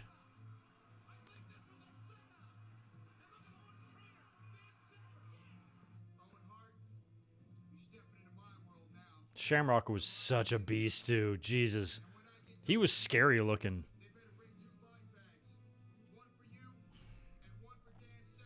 Yeah, the brawl for all was bullshit for no other reason that the Shamrock and Severn weren't in it. Severn was in it, but I think he dropped out. But if you would have put Shamrock in that thing, ball game. And Shamrock versus Butterbean might have been a lot more fun than Bart Gunn versus Butterbean. Wow, look at the Paramount Theater. I tried to be a nice guy. Somebody mentioned asked if this was the fight pit match in NXT. It's not, but it's very close because it still has the walkway, the catwalk up top.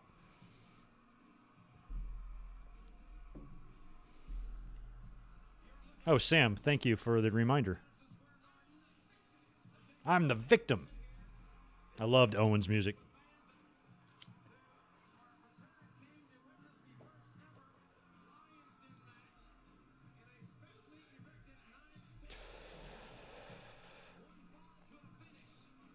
Kenny versus Owen, let's go. Look at Owen. Hey, this guy, man, he's been in the dungeon. When did they do the dungeon match? Help me with that. Was that the next month? Was that breakdown? When Owen would take Shamrock to Calgary and they'd go in the basement? Now, that is a bucket list thing that may actually be achievable. I would like to go to Calgary and just look at the Hart House. Not go in it. I know I can't go in it. But just go there. Look at it from afar. Take a picture. Smell the grass. That kind of thing. I would like to do that.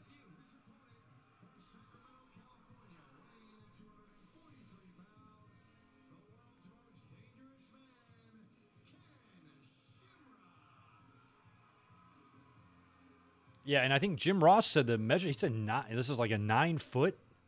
I mean, it's small in there. And the bumps they take on this thing, it's so, look, the spring under there has got to be so much more stiff.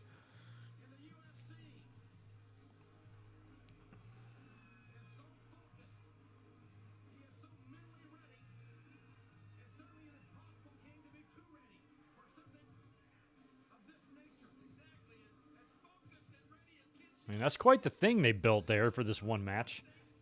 Help me out. Did they do another one of these? Why do I think there's two? Oh, it was the month earlier. We Are Pro. Oh, no shit. Oh, it's fully loaded. Okay. Oh, yeah, I guess that makes sense. You're going to want to do that one before this one. But did they do one of these Lion Dens again? Something tells me they did one on Raw. Or no, they did one at SummerSlam. It had to have been SummerSlam 99 because why do I remember Jericho cutting a promo on top of one of those things? Had to have been that. Luckily, We Are Pro Wrestling is here. So's Barry. They'll help us out.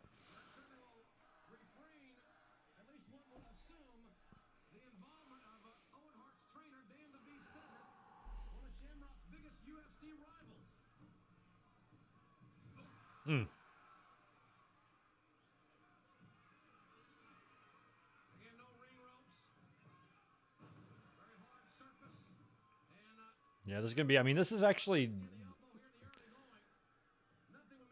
if anybody can do this match okay, it's Owen. I mean, this is kind of like how he learned. He learned with no ropes. He learned on the mat. There was no top ropes. There was no bouncing off the ropes. There was very little use of that when he was training to be a wrestler. So if anybody's best equipped to handle a match like this, it probably is Owen. Brett probably would have done all right with one of these. If they did one of these with like him and Austin or something, might have been good. Brett could just work in street clothes.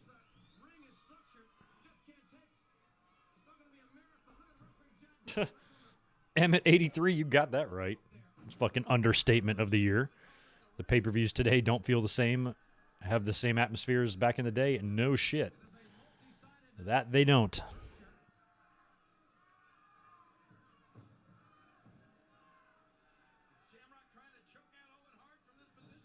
Well, what do you think, Jerry Lawler? Sorry there's no puppies in this match for you to enjoy, you dumb idiot.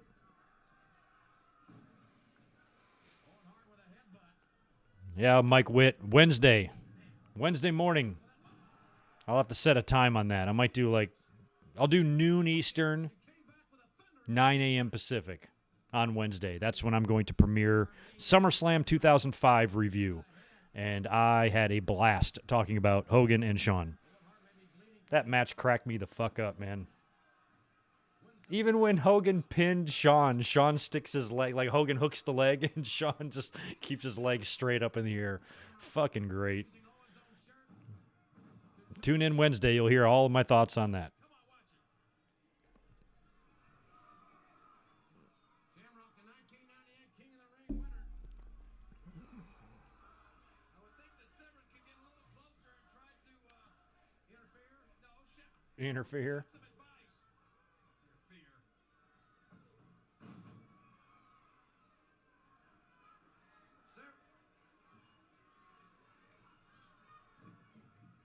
Wow, Shamrock using the fence as a springboard. Nice job, Kenny.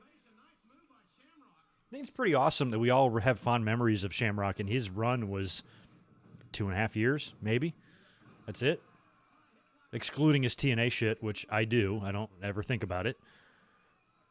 This was it, and I still remember him well. Liked him. Met him. Met Shamrock a couple times. Totally awesome dude.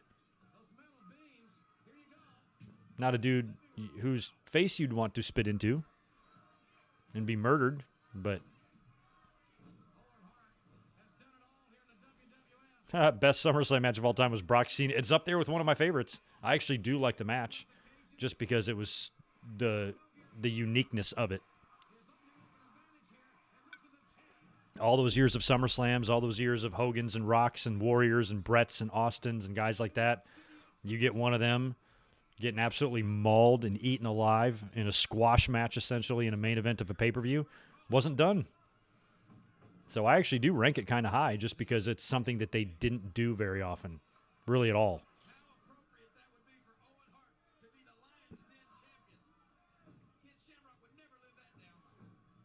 I don't know what the name of the pay-per-view is going to be for WWE. It's going to be something stupid.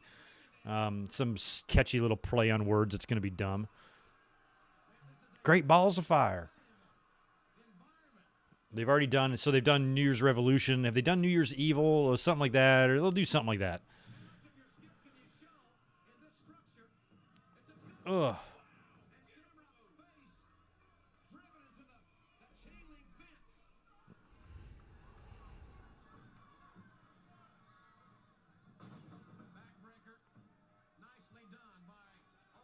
It looks like some life is being breathed into the crypto space today. That's nice. Bitcoin's back. Bitcoin's about as high as it's been in a while since the big dip. That's actually kind of promising. Yeah, shit's moving. That's good. I got to retire soon, y'all, so I can do YouTube full time.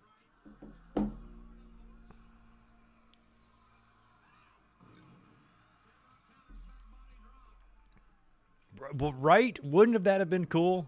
Like, what if you could rewind? And I was at WrestleMania 15. I saw Butterbean knock out Bart. I wish it could have been Shamrock. Come to think of it, I don't even know what the hell Shamrock did at WrestleMania 15. What the hell did he do? He must have been in a multi-man deal. I think they had like a 4-way for the IC. He was either in that or he didn't work. He was off the show. I don't remember. Oh, Jesus, powerbomb. Oh, yeah, New Year's Eve was an XT show they just did, so they've already done that one. The MJF coin. Sam, I would have bought some for fun, but I'm not on a platform that offers that. So I don't have, I mean, I could easily find it if I wanted to, but I never purchased any MJF coin. But I would have just for fun. I got a little WWE stock in E-Trade just for fun, like not to sell or anything like that, just to say I have it kind of thing.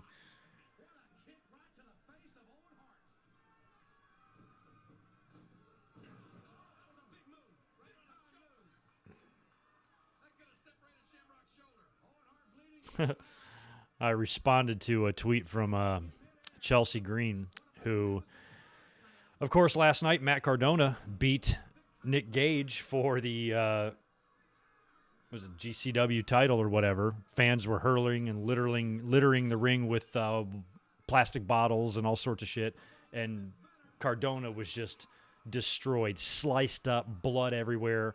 And Chelsea has posted a bunch of photos from their hotel room with blood, with cuts all over his back, bloody towels, a bloody bed. A bloody bed. So I responded with, damn, what kind of stuff are y'all into? But Dr. Chelsea has apparently helped fix up poor Matt. And, yeah, he's not used to that type of work. Yeah, I kind of missed Owen having the sharpshooter there on Shamrock while Shamrock was climbing up the cage. That was good.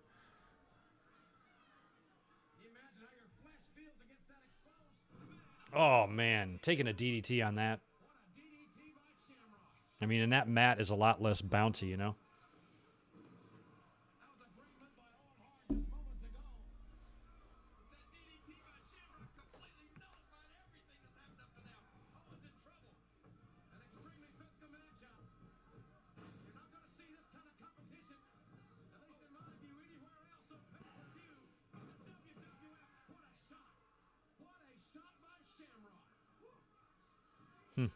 I don't think Shamrock was in the brawl for all because they made it optional.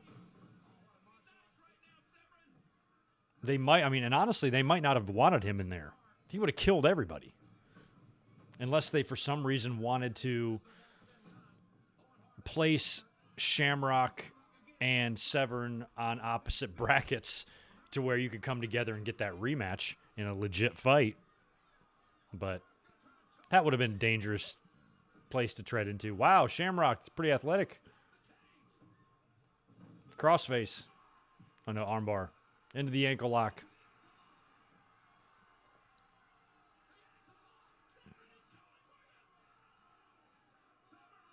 Severn leaves. That's right, he leaves and Owen taps.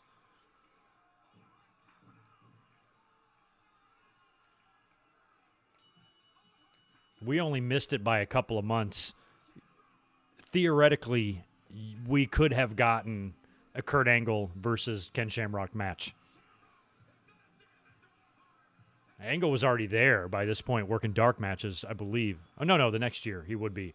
But Shamrock would be on his way out, mid to late 99, right as Angle was coming in. And it's just, they just would have intersected a little bit, would have been so cool.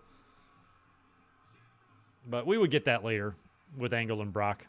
And those matches, honestly, Angle and Brock was probably better than anything Angle and Shamrock would have done. Because as much as I loved Shamrock, Brock was better. Kind of a lot better, actually.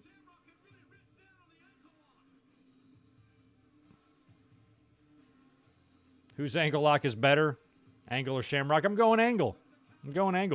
Angle is a better wrestler than Ken Shamrock. A lot better wrestler than Ken Shamrock. And I like Ken. You're going to get what you wanted. The Undertaker is here, and he has declared that he's here alone.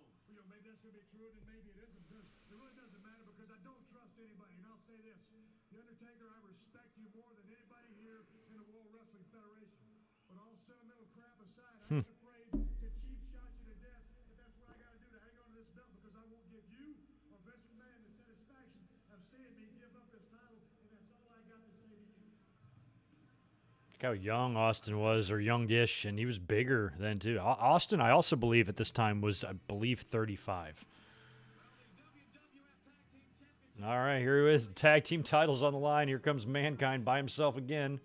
Always getting left by partners. He was tag champs with Austin when Austin took the pile driver from Owen the previous year.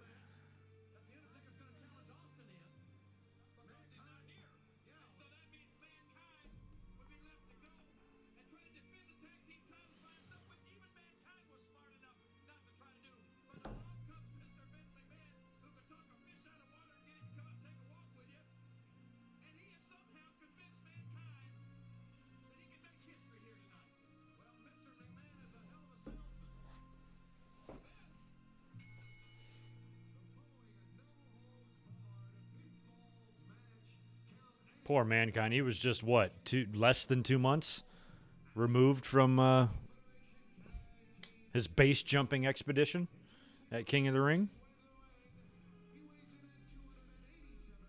No, Charlie, never really did watch TNA. Watched some of them. Watched a little bit of them, but wasn't a religious watcher. And could not recite TNA history the way I could WWE. But I know the players, and I know some moments, and I've done a review or two on the channel. But I'm largely not super knowledgeable about TNA.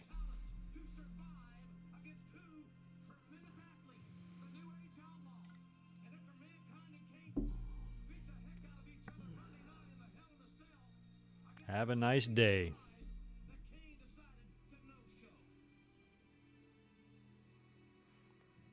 Crush, when will Daniel Bryan and CM Punk debut in AEW? Tomorrow night on Raw. So tune in. USA Network, 8 p.m.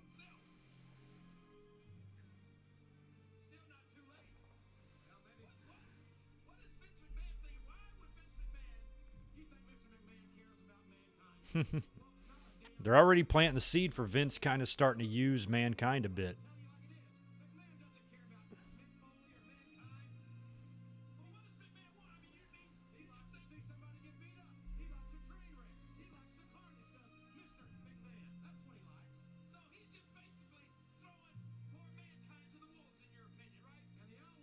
Crowdfund the new Mattel ring?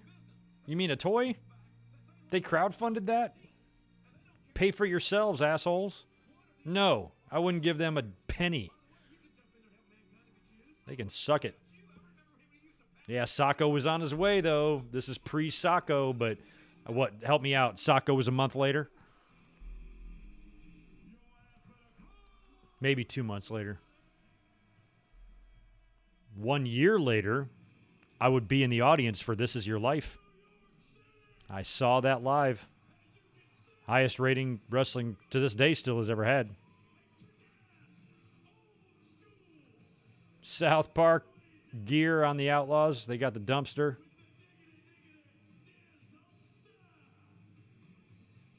Man, the dumpster is back. Pretty long deal going on with the Outlaws and Cactus, too, or Mankind, because he was with Terry Funk at WrestleMania. Best wishes out to Terry Funk, by the way. He's in our thoughts, as always. And they had the dumpster match at WrestleMania. So the dumpster has reappeared. That's long-term storytelling, y'all. Or maybe not long-term storytelling. Continuity, I should say. Maybe there's a better word for it.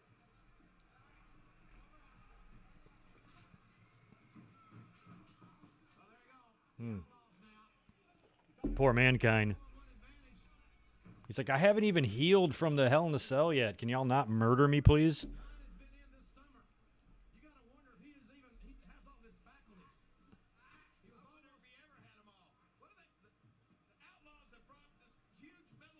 So now, help me if my memory's correct here. At the end of this match, isn't Kane in that dumpster right now? Doesn't he come out there and do something Mankind at the end? Do the fans not see him under there?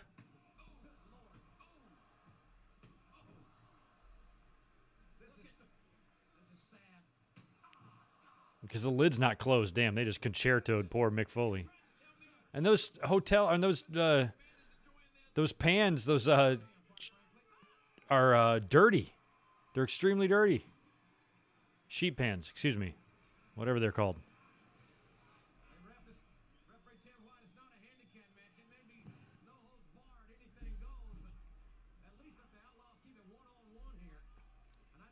Maybe Kane comes out later, but part of me thinks that he's in that dumpster right now, which has got to be hilarious every time an outlaw or somebody goes over to get a weapon out. Kane's probably messing with him, grabbing his hand. I'd be farting in there a lot if I was Kane. As much as I could.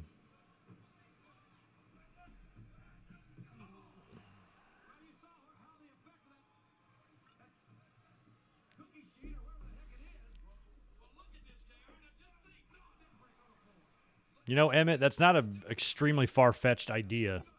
Shane McMahon and Triple H. This is Falls Count Anywhere? I missed that somehow because Timmy's counting the fall on the outside of the ring. Shane and Triple H have a story.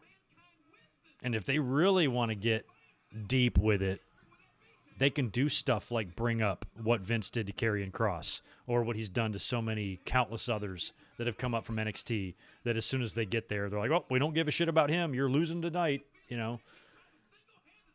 That could come into play in some interesting promo work between the two, I think.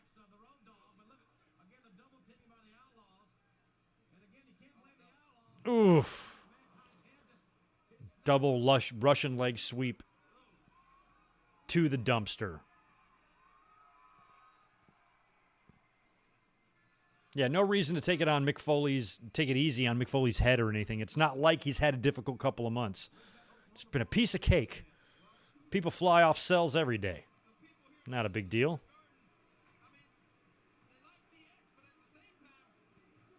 WrestleMania 2 was kind of bad looking back. At the time, it was a big deal. I'll never forget the sports page in the Detroit paper the morning after.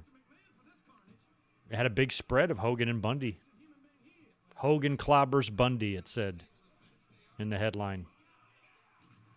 Oh. And my parents did not take me to a closed circuit location to watch it, so I had to just hear about it the next day. Hey, the Bulldogs won the titles with Ozzy Osbourne. It's at least a B just for that. But yeah, probably goes down as one of the worst Manias.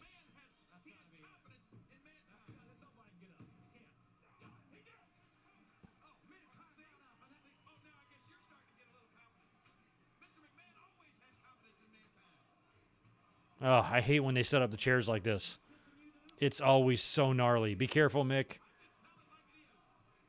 Just, Oh, they're going to powerbomb him on it? Oh, that's good.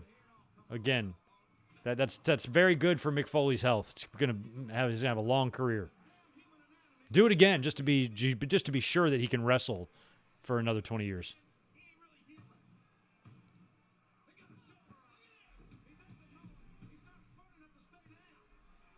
Did they just play the Outlaws music?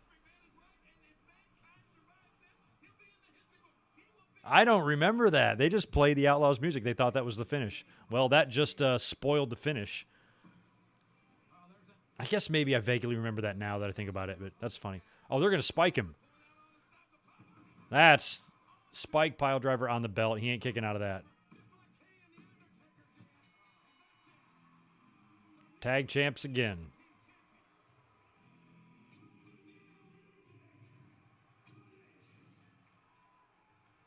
Promo by Road Dogg.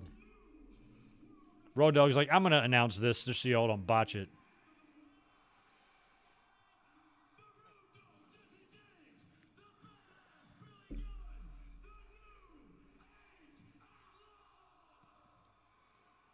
That's one big missing piece of the puzzle that I've always been curious about the screw job.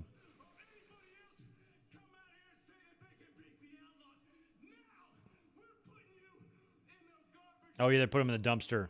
When Vince says only a few people knew, like, the person in charge of cueing the music should have not done it that quick if it was really that shocking. So I think whoever's in charge of the music also knew. Because as soon as Earl rang the bell, Sean's music started playing. All right, Foley's in the dumpster. That's a little dumpster. Look how little it is. It's a little cute, little tiny dumpster. That wouldn't even hold one weekend of my restaurant's trash.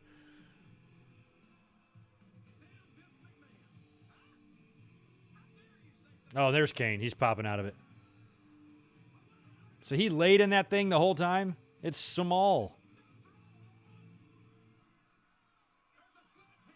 Oh, God. Oh, poor Mankind.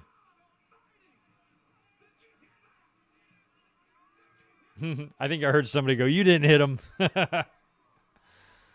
Look at the Outlaws scurry away. Little rat bastards that they are.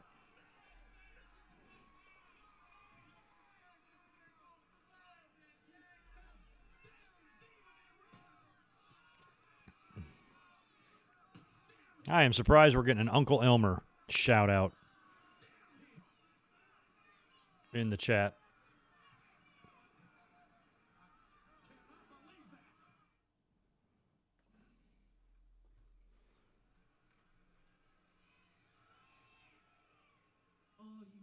Oh, rest in peace to this fella, too, who passed away.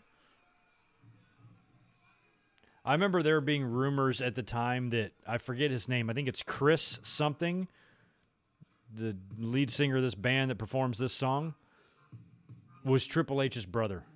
Because they both had big noses.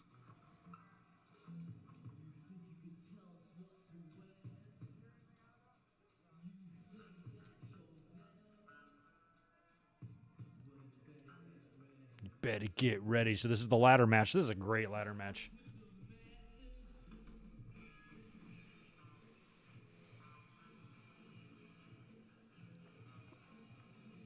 I kind of like the recorded version better than the live version.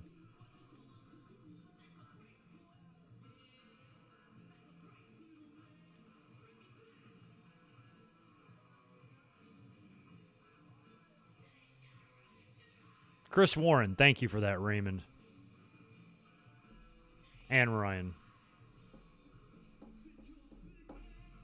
You think you're a big man?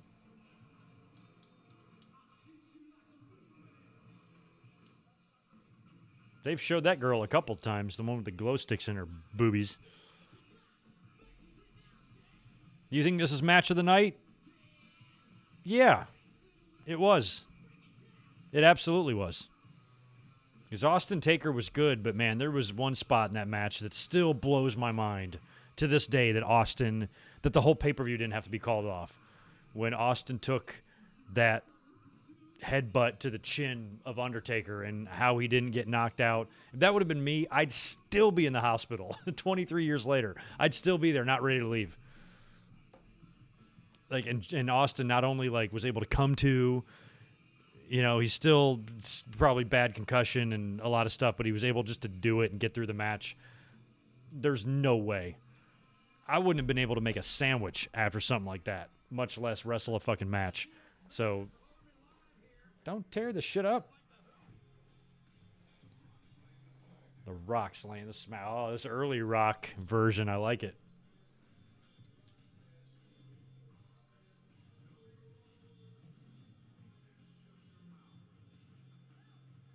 Mark Henry backing up The Rock. Look how young Mark is. Look how thick and strong and solid he is. Jesus. He probably had a small cow for lunch. The dude is ridiculously big.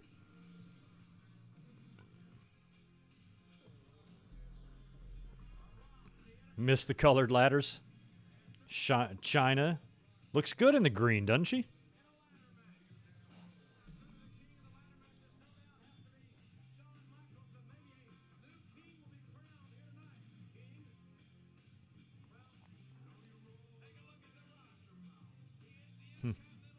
Sexual chocolate.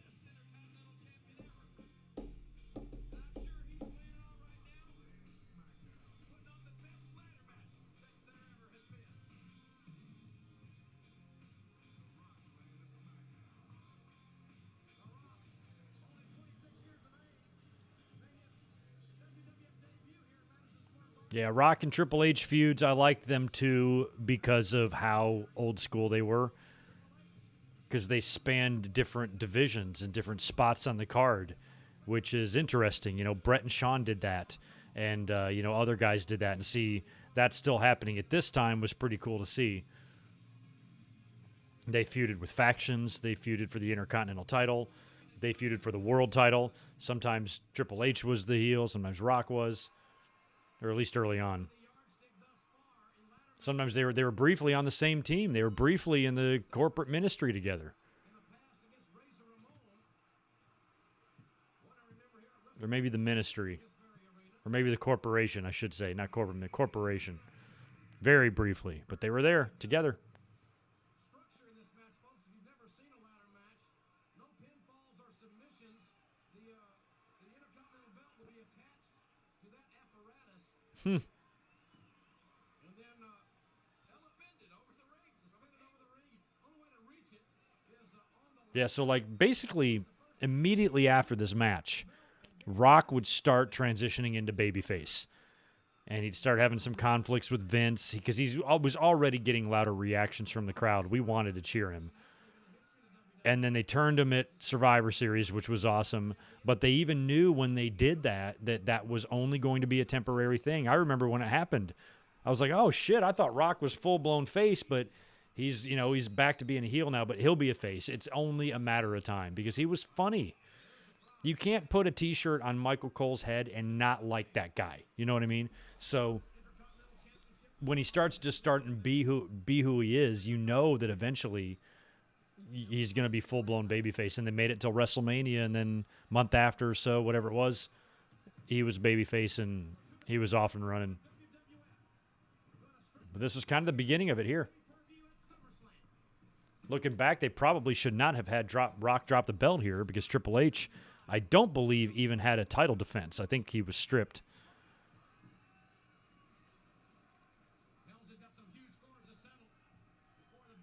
And then I think, fun fact, I think Triple H was actually even scheduled to face The Rock at the Survivor Series in the tournament, but then couldn't make it because of the knee, and he was replaced. But that would have been interesting because that would have put babyface Rock against babyface Triple H.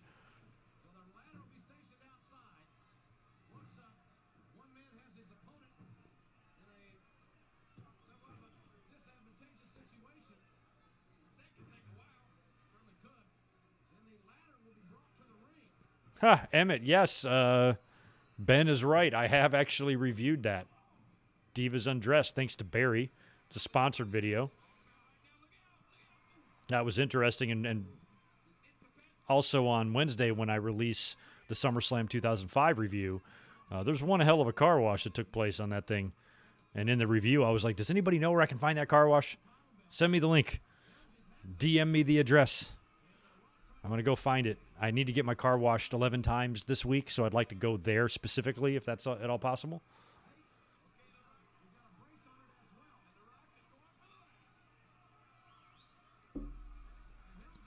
Review of SmackDown after 9/11. Yeah, I could do that. I talked about that show recently.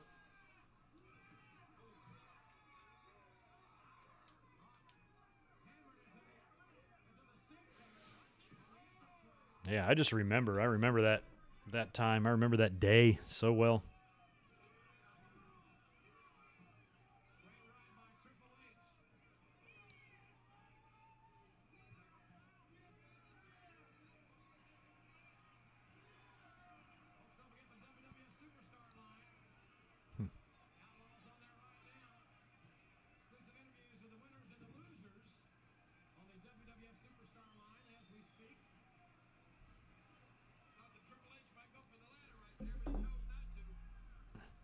Another show that I don't have much interest, or not interest, and much recollection of, I need to look up the results, is the September 10th edition of Monday Night Raw.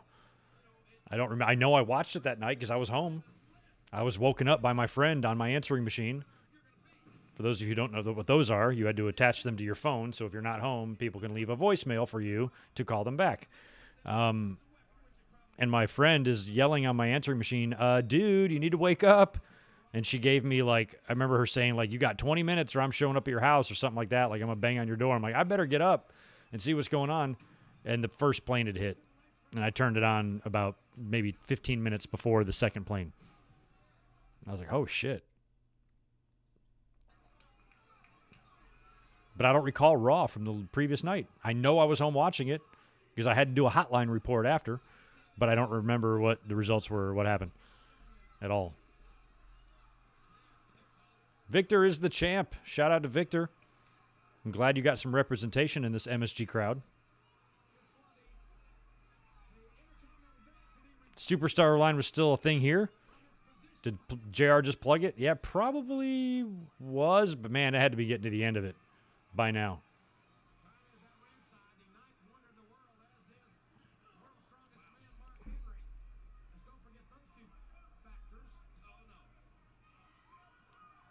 Rock and Triple H brawling on the outside of the ring. The belt does look strangely high. Maybe it's not. It just seems like it is to me. The big yellow ladder. And this was before they hadn't, well, maybe they did now, but in those early days of the ladder matches, they didn't have 16 ladders. You had one fucking ladder, so don't break that shit.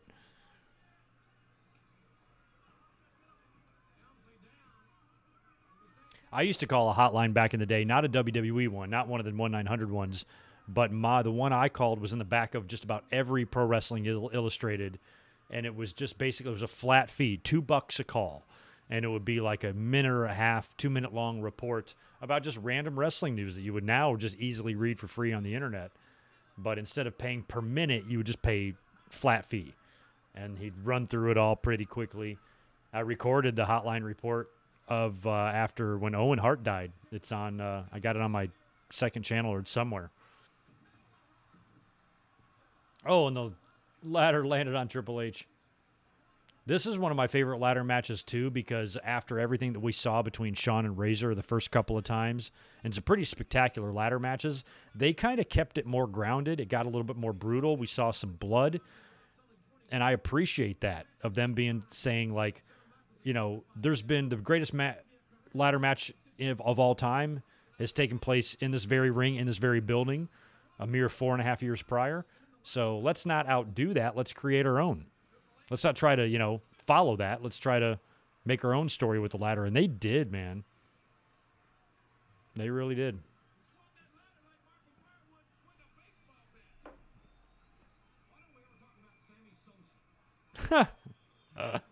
Mark McGuire and Sammy Sosa chatter on commentary. They're both cheating motherfuckers.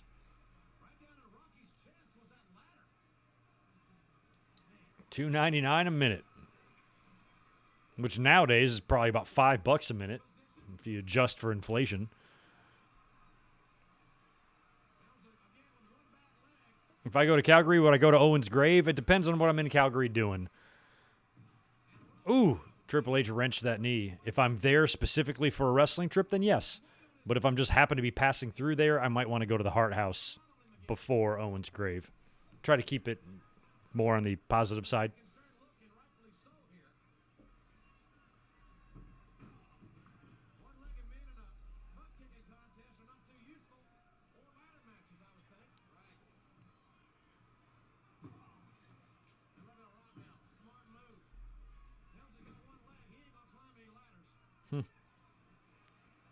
He ain't gonna climb any ladders.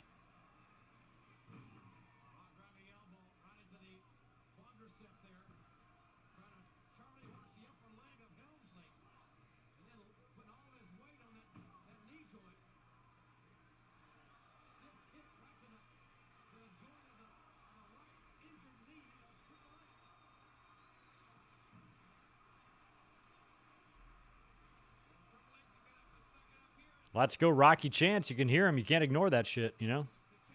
They're there.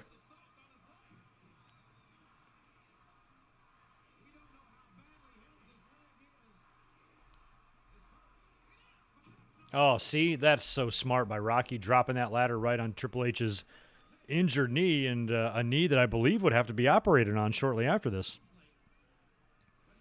Oh, yeah, Mike Witt. I've watched the pay-per-view where Owen died. I've told that story in full. It's on my Owen Hart 20th anniversary of his death podcast. I tell the entire story. I watched it, I saw it, and I had people with me. And we were horrified. Not a fun story to relive, but it's all there in the podcast. Check it out.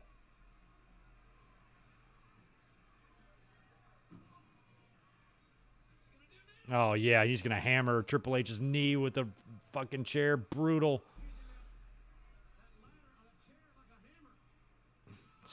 Railroad spiking it.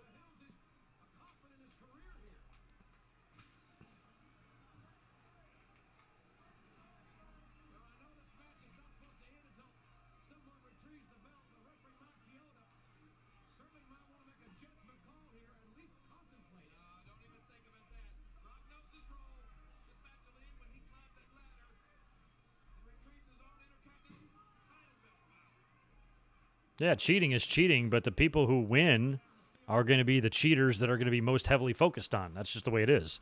So, yeah, you can have 2,000 people also test positive along with Lance Armstrong, but they ain't Lance Armstrong. They're people nobody's heard of. So all the heat's going to go on them. It's the way it is. You don't like it? Don't cheat.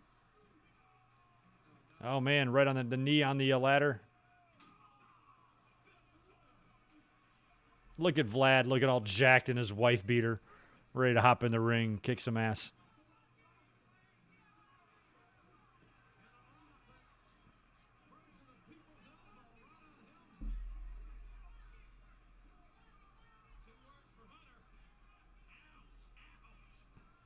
I sat next to Vlad at King of the Ring 99. Interesting guy.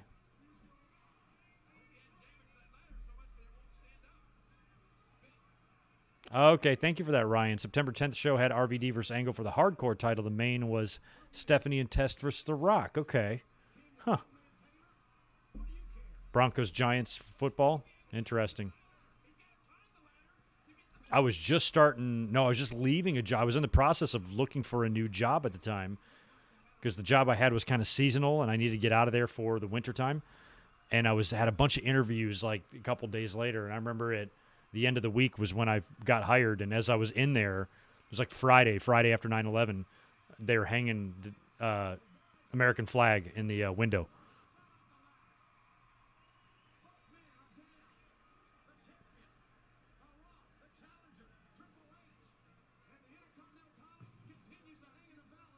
Better bleeder, Flair or Brody. Well, Flair's got more bigger body of work there than Brody, so I'll probably go Flair. Because Brody's was unfortunately cut short.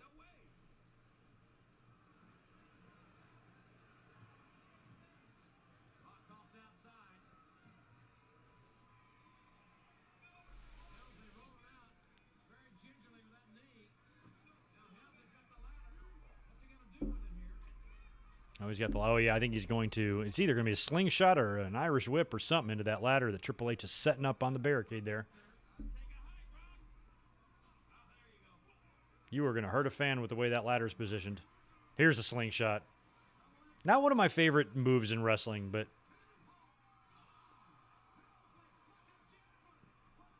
Look at Helmsley selling. Look at him sell. And then he hits the table. Yes. So great. Such a seller. I'll be right back. I'm going to go grab another beer.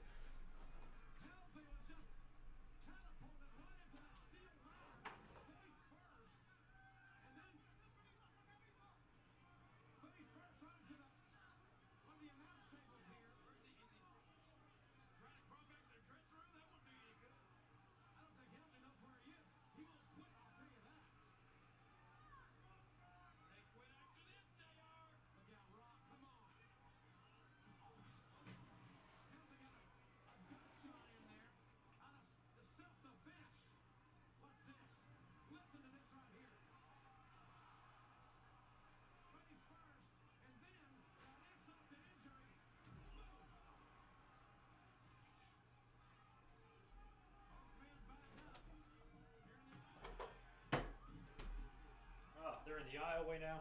I'm here, y'all. I'm just standing off camera for a second.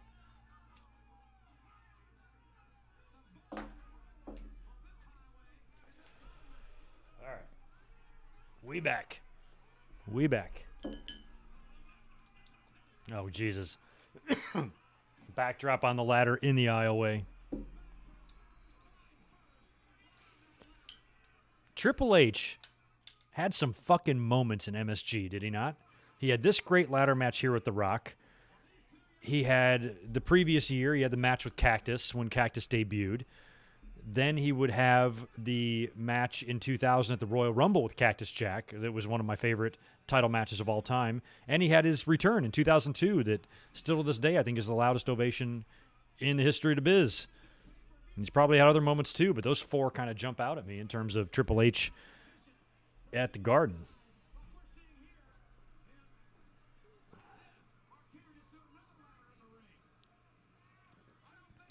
No, Mike, there are no cats tonight, but you know what? Thank you for saying that. I'm going to run and let them out.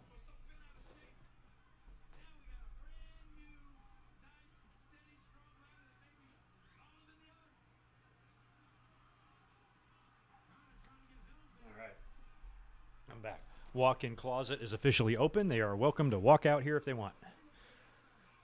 But they're both sleeping.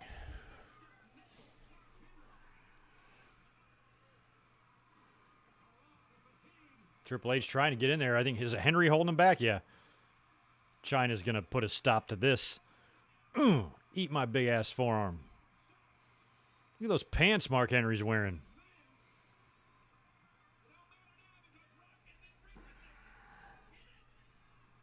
And the first Elimination Chamber. Thank you, Raymond. Although Triple H came up on the losing end of that one.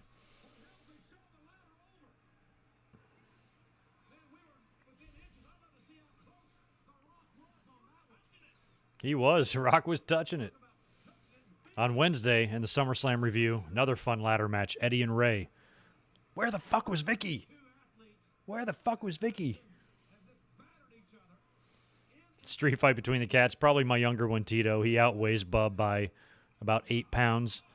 And he's got fucking Edward Scissor Paws, I call him, because he's just got these needle-like, sharp, razor-sharp claws.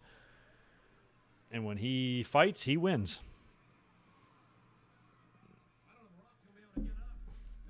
Tito's a badass. He's a former Intercontinental Champion. Yeah, here's Rock's blade job here. It's good. It's baseball slide into the ladder. Perfect. That was so well done. Rock's down there blading.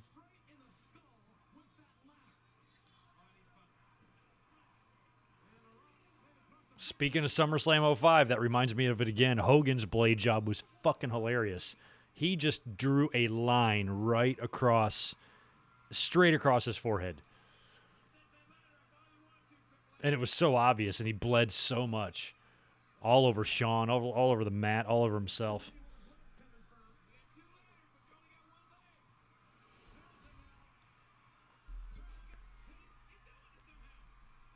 Rock better get up there. Stop.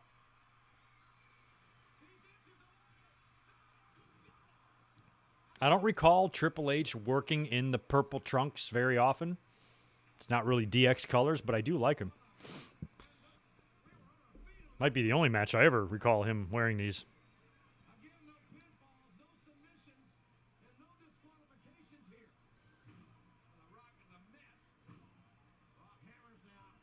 Loved Rock's strong working right hands, man. Awesome.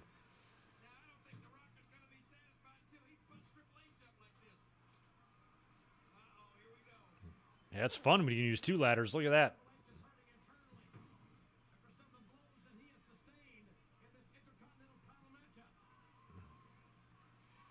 I liked Blundy's blade job. There was a spot in the match where Hogan is just like, just punching his face, and blood is just like trickling down as he's hit. I thought it would look pretty good.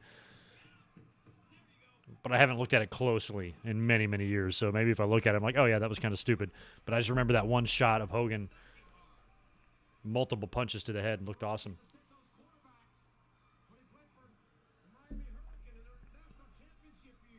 See, in this one, too, I think Rock's blade job is a little more realistic. It's not overdone. It's not all the way across the head. It's just kind of like above the forehead. It's bleeding down into his nose. Almost kind of looks like his nose is broke, you know, which is probably something that would likely happen in a match like this.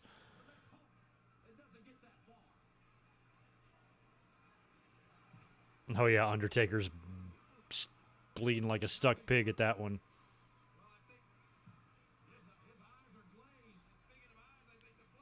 I remember watching that pay-per-view as well with my girlfriend at the time's roommate, and then like another person was there too.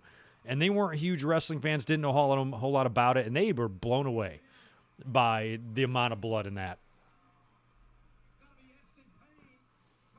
Made me feel proud to be a wrestling fan. I'm like, see, told you this stuff wasn't that stupid, you know? It can be pretty awesome at times.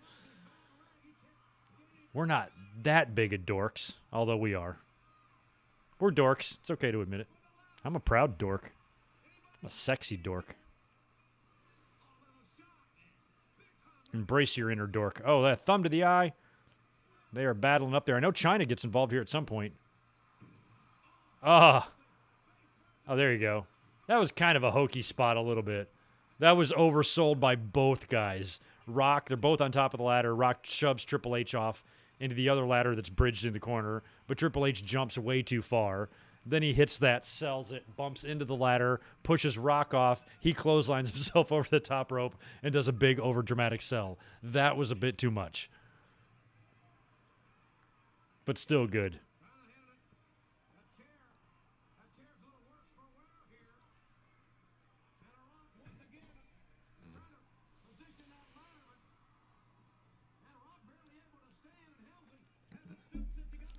Did I show them Katie Vick afterwards? No, I saved the Katie Vick stuff for when I jerk off. Oh, that was another good one. Chair right to the face. Oh, just hammering the Rock.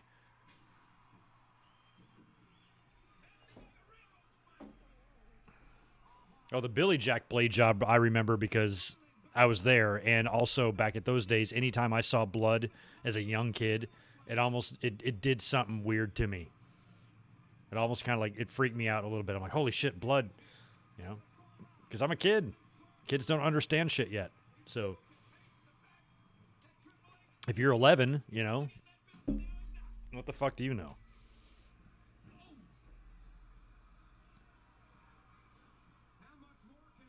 Oh, I didn't realize that was such a random thing. I thought everybody did that with the Katie Vick stuff. Sorry. Oh, man, body slam to the ladder. Now he's going for the people's elbow on the ladder. This is great.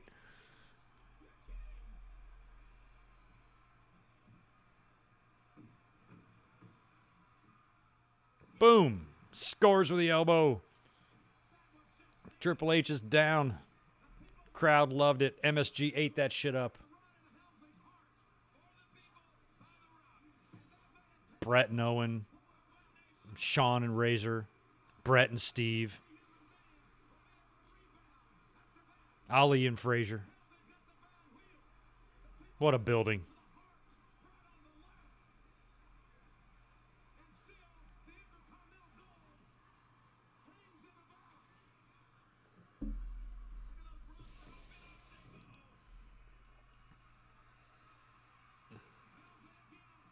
He's crawling.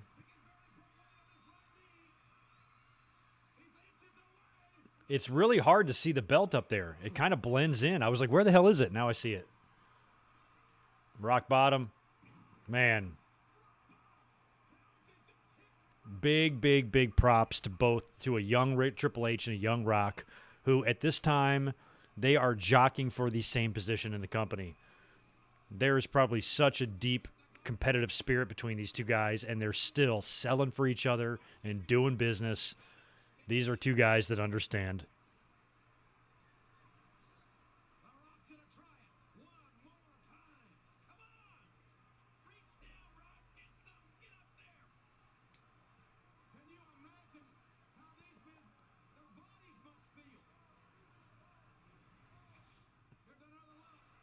Yeah, these are all pretty good candidates for best blade jobs.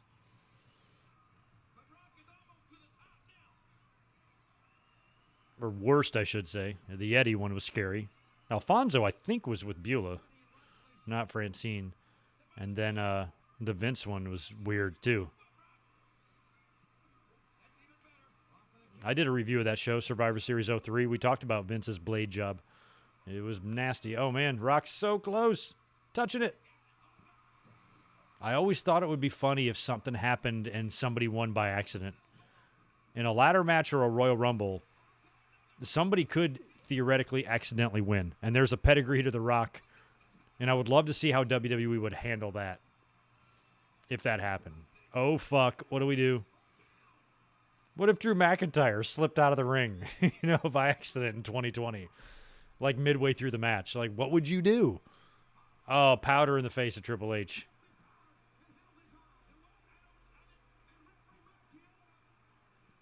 Mike Yoda doesn't see it.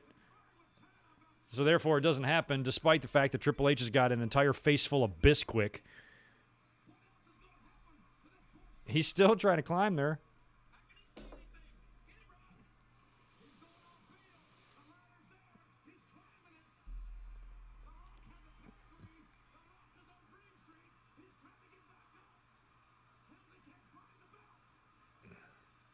There you go. Almost. Oh. Well, don't spit on your hand. You're going to wipe off the powder. Oh, that's right. Here comes China. Yeah, revenge on The Rock. That Monday Night Raw where they had her down. Those assholes. Triple H said that'll be the death of you. He's down. Triple H is up there. The belt is swinging. MSG's lit up.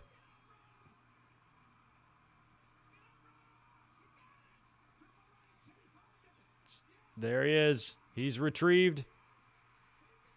That great pop.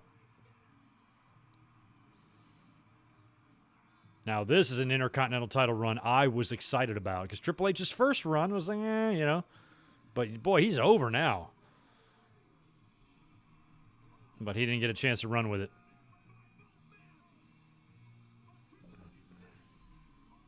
Oh, that's lovely, Gordy. Well, if anybody would know this shit, you would. We Are Pro Wrestling. Razor won a ladder match against Jarrett in 95 by accident on a house show. House show is one thing. I never knew that, so that's interesting as hell to me. But they can just go with it at a house show. Just do a rematch the next night, put the belt on Razor. Don't even acknowledge the switch in the record books.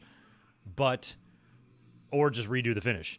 But, man, for TV, or live TV, I should say. Because tape TV, you could also adjust that. But live TV, pay-per-view, especially pay-per-view. And the Royal Rumbles are almost the biggest one. I mean, we've had so many Royal Rumbles, 30-plus Royal Rumbles. It's only going to be a matter of time before somebody fucks up. Especially when you do those finishes where both guys are kind of teetering, hanging on the edge or whatever. You know, what if you just slip? You're sweaty. You fall off. It's like you have no choice but to award the match to the other person and then fix it on TV after that. But I don't know why I'm hoping for disaster, but in a way, I just kind of wish that one day that would happen just to see how they'd handle it.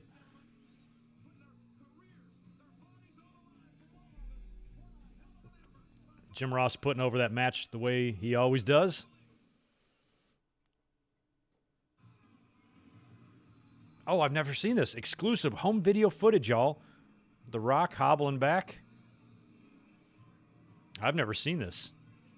I have SummerSlam, the WWE version, I believe, on video. But I also have the recording from pay-per-view that night, complete with Sunday Night Heat. Look at this. He's going all the way back there. Big Jim Dotson, X-Pac, I just saw him. There's the Doctor. There's Bruce. There's Kyoto. Look at all these people. Who else we got? There's Luna. Get out of the way, Luna. There's the other Doctor. Pierre or whatever his name is. Oh, Pat's telling Taker to get in position. There's Lombardi, Harvey, or Bruno. This is great. We just saw everybody. Get your ass out of here, Doctor. Don't talk to me. I'm the Rock. Help your ass out the door. I just need a little butterfly thing, a little bandage, a little Neosporin. Yeah, monkey ass motherfucker. Tell him, Rock. Triple H, let The Rock make this perfectly clear. Here at Madison Square Garden, yeah, you beat The Rock. You left The Rock laying in a puddle of his own damn blood. But the fact of the matter is this, Triple H. Crush, maybe for WrestleMania time next year. Could be a good idea. Nobody that could ever be the people's champ. Whether you like it or not, The Rock is the people's champ. The Rock is the people's choice. And without a shadow of a doubt, The Rock is the best damn people's champ there ever was. Triple H, it's all right. Ben, I think it's more of a happy coincidence that Rock beat Triple H for the title in 97, and then two extremely different characters met again for the title in MSG. It's a happy accident.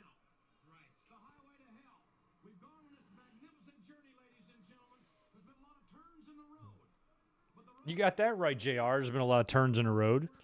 Oh, guess what? Paul Bear's your daddy now.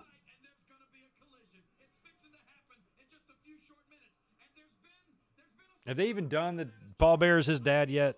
Or did that come later?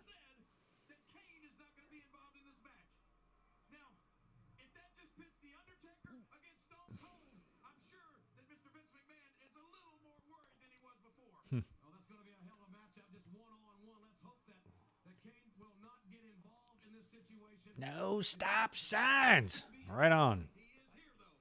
Main event.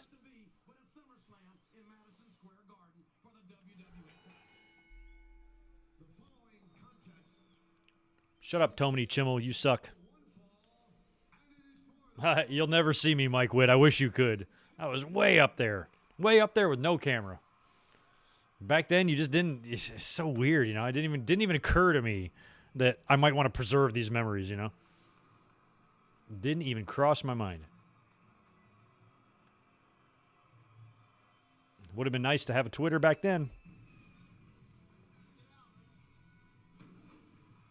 Y'all, Hogan just body slammed Andre. Crowd went nuts.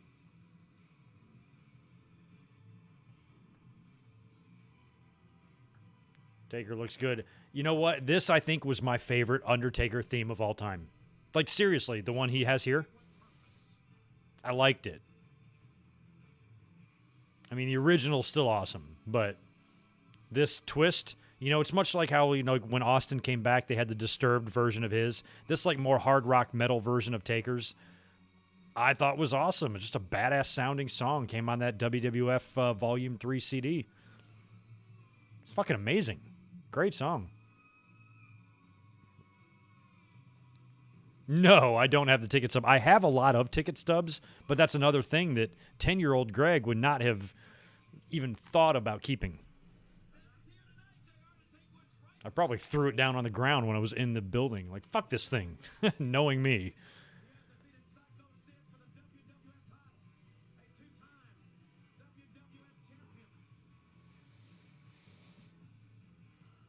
Y'all talking tomatoes in the chat? I'm heading to the East Coast tomorrow. Going out. I'm gonna have some nice fresh eating out there. Maybe I'll find myself a tomato sandwich.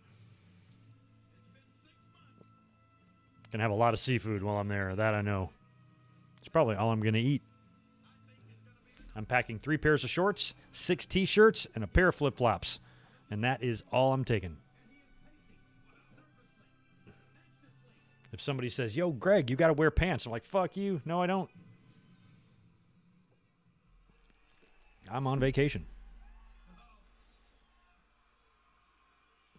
I love that they did this. What is this shit made out of? Like sugar glass?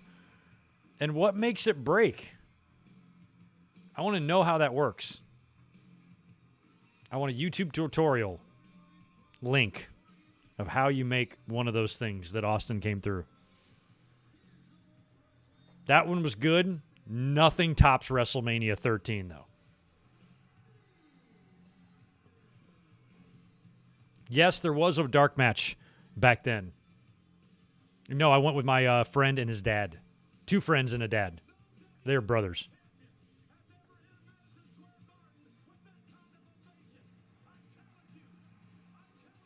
That is amazing. Look at that.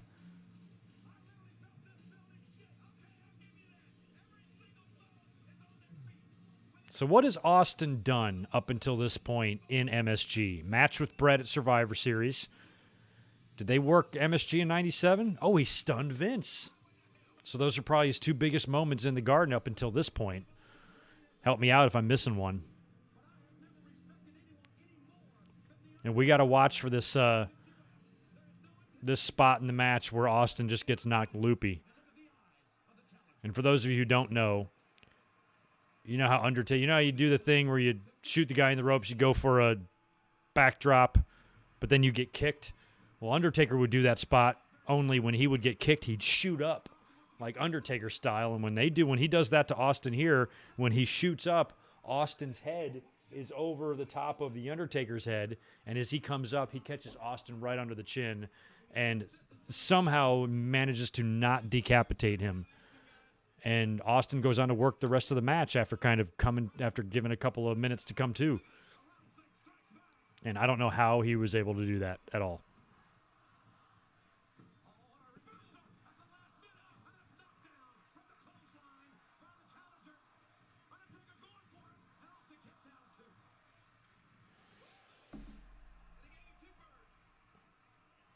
And it's like they've shown it so many times, that spot, that they've even shown it slowed down. And every time I see it, I'm like I said earlier, I would still be in the hospital. I would not have left yet. 23 years later, I'd still be there recovering from that.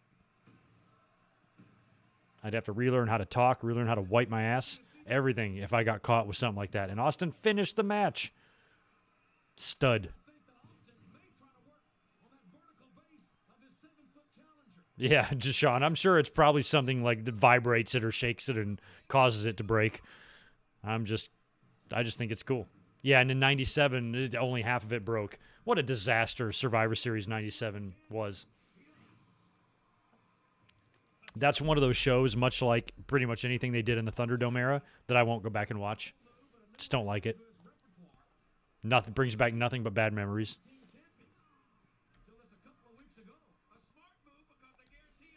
Main event of SummerSlam 98 was going to be Austin McMahon. I kind of remember that a little because they kicked everything off right after WrestleMania. That would have been the direction you thought they might go in, but Taker was kind of put in the middle. And actually, that's for Madison Square Garden. Vince would be super interesting, but at this time, Undertaker was probably just the better match to have.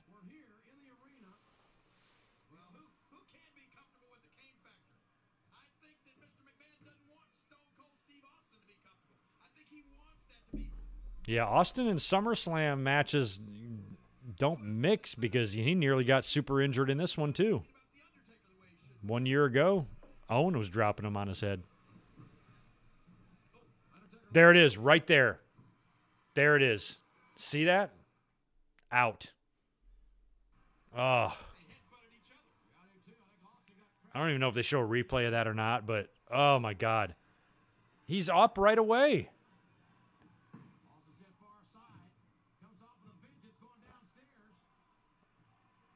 I don't know how Austin is even functioning at this point, taking suplexes.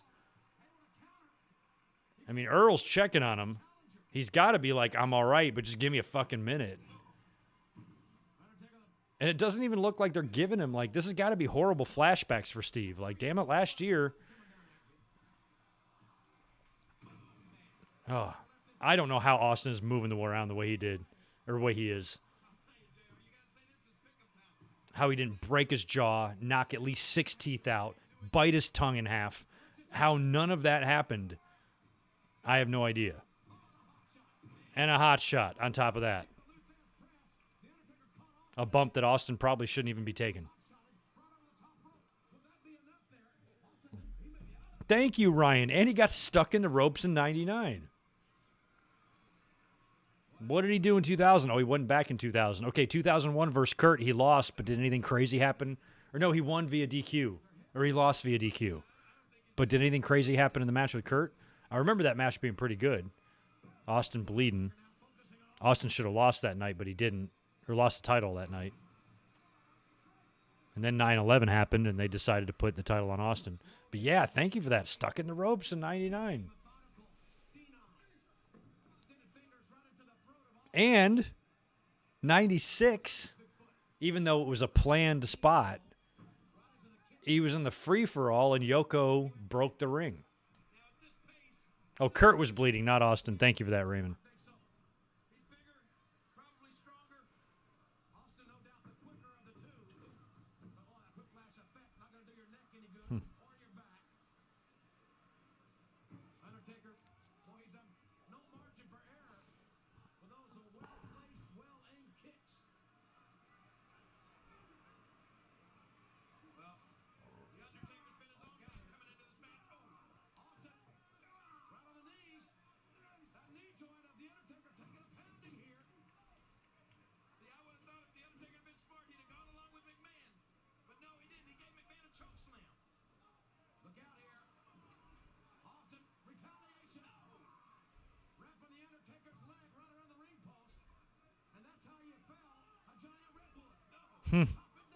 Now, Taker, too, later on will do the big spot off the top turnbuckle where I think he goes onto the announce table.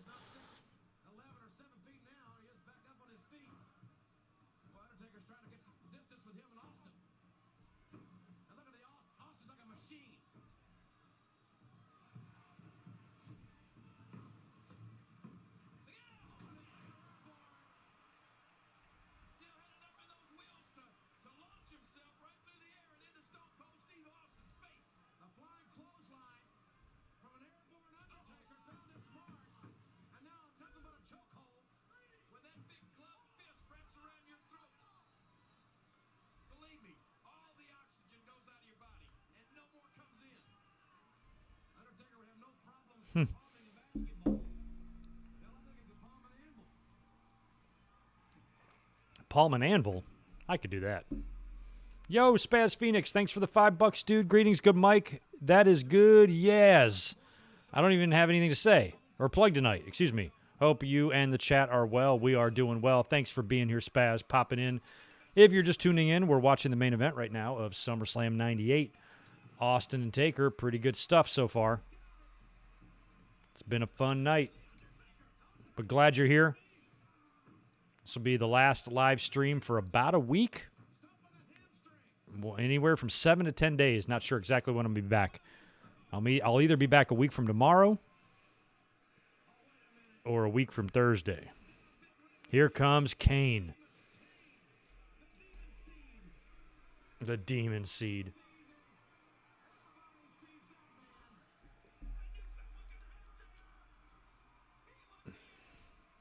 My favorite era of Undertaker, probably 92 to 94. And then after that would probably be somewhere around this time, 97, 98.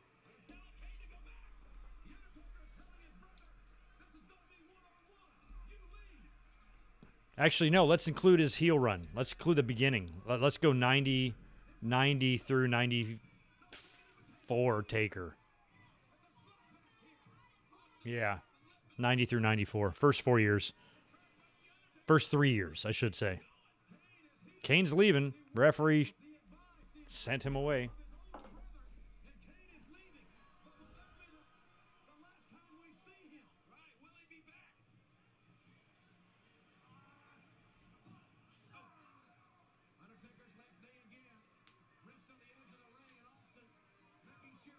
Yeah, and the funny thing is, we were talking about Austin's history at SummerSlam. His first 4 were weird because they had weird things happen in the matches. SummerSlam 2000, which I was at, big chokeslam. In Raleigh, he was not there. He was still injured. And then the next year, he worked Angle, and that was it. He never worked SummerSlam after that. So 01 was his final SummerSlam. That's crazy. He only worked 5? One of them was a free-for-all match. So he really only worked 4. That's crazy, son. Yeah, gray gloves prior to his SummerSlam 94 deal.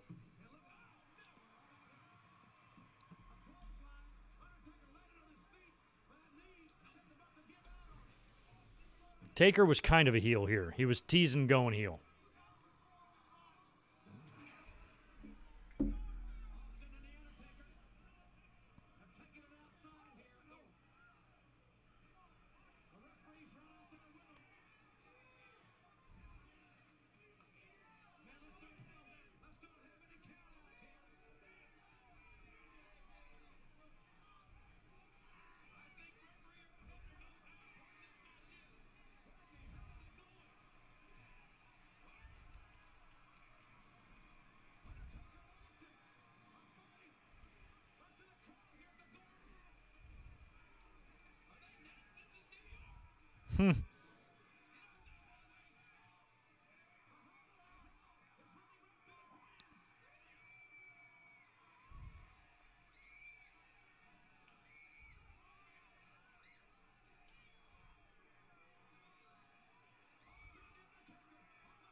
Well, you got to brawl through the crowd. It's 1998. Of course you got to do that.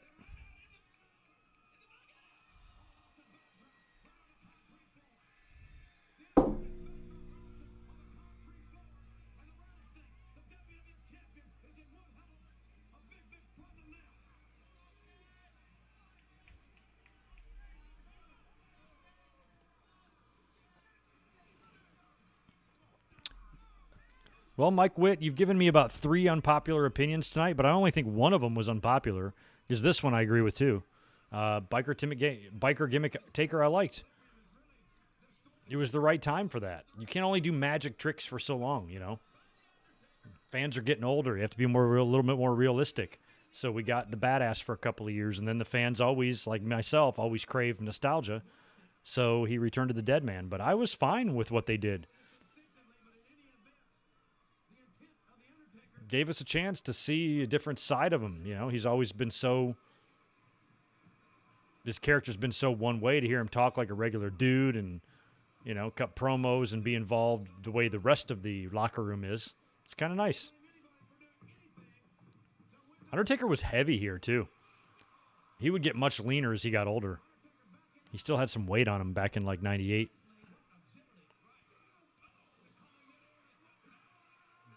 When he'd get into those 12 big post shot, when he'd get into those twilight days, you know, the matches with Shawn and, you know, up until he slimmed down a lot.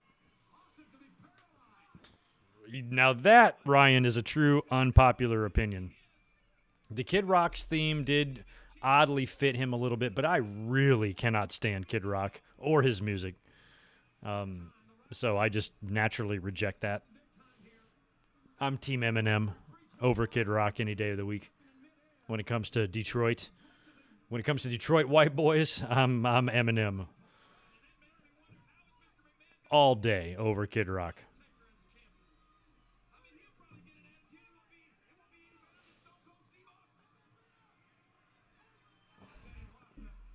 Spaz for president. Spaz, you're Canadian. You can't run for president. Canada is America's hat. I mean, I'll let you run for president. It's our stupid rules that prevent you. I mean, if you want to, I will vote for you. But, oh, man, that was a nasty bump by Austin, too, going over the top there. Austin, it's best you just stay away from SummerSlams, man. They are rough for you.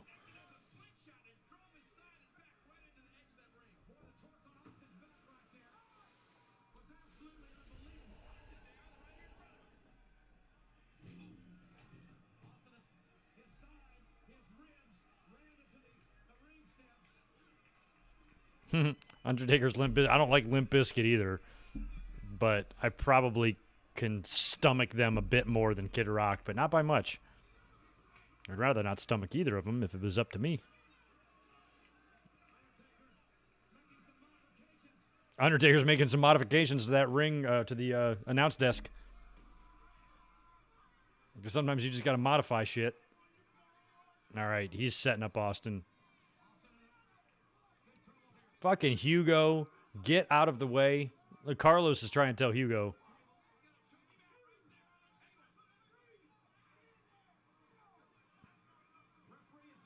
This bump would not work today for Undertaker. It might work for Shane McMahon.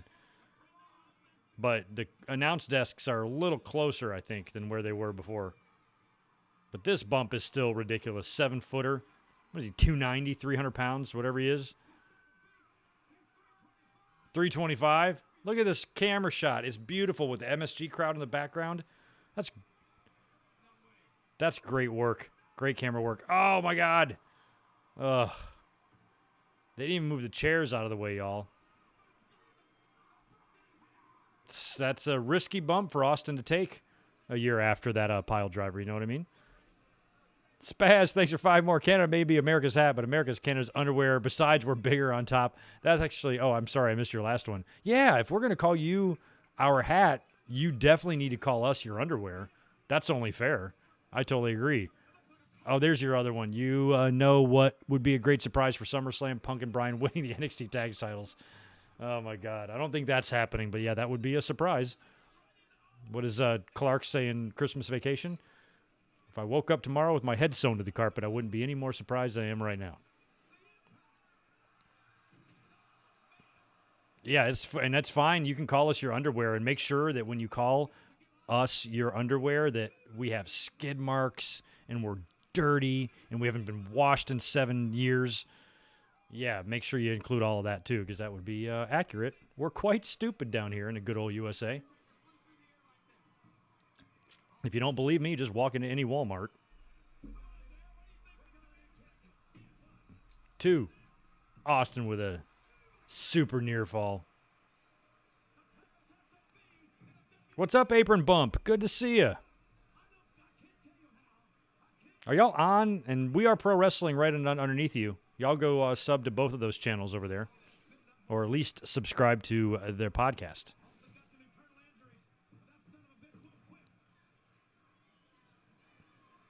Doesn't that make Florida the bottom? Well, Florida's kind of shaped like a dick, so there's only one thing you can really compare Florida to. Oh.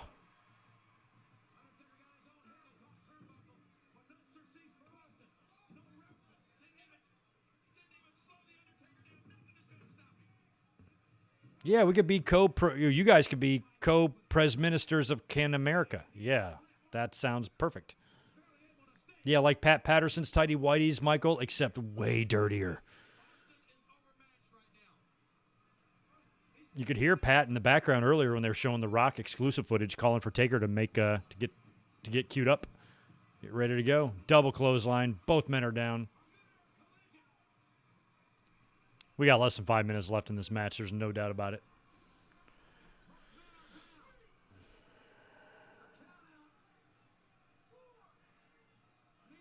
Oh, if Austin returned in the Rumble, would Lesnar have eliminated him? Maybe.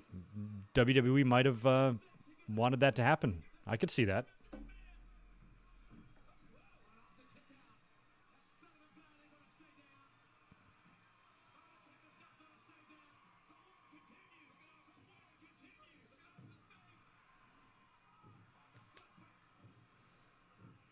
You see a little bit of blood in Austin's mouth from that shot he took earlier from Undertaker. Oh, thanks, Lambo. I definitely will. I always have a good time. I got great friends there waiting for me. I'm excited.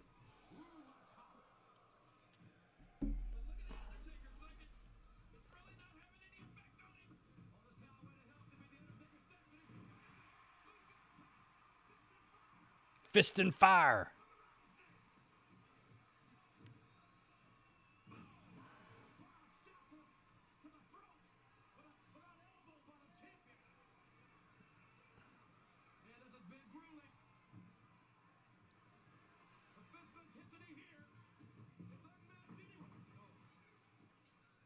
Oh, that's what I was waiting for. I was like, there's one more spot I know before they go to the finish. I don't know what Austin was trying to do. I guess that was a stunner. There's 5 more from Spaz. Wouldn't want to be USA's underwear right now. If someone microwaves some food at the wrong time, Sleepy Joe's going to flood his Depends. That's fine. He can flood his Depends all he wants. Like I said, Sleepy Joe could have pulled his pants down, climbed up on the desk of the Oval Office, and taken a shit right there on the desk, right there on live nationwide television during his State of the Union address, and he still would have been 10,000 times more competent than the orange bag of shit that was there before him.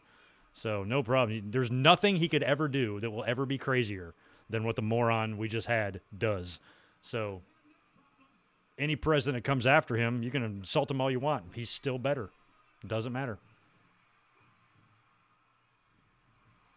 Even if it's a Republican next, still going to be better than Trump. Oh, crotching Steve on the top. We'll add that to Steve's bad list of SummerSlam experiences. I got crotched, dropped on my head, punched in the face, nearly smashed by Yokozuna.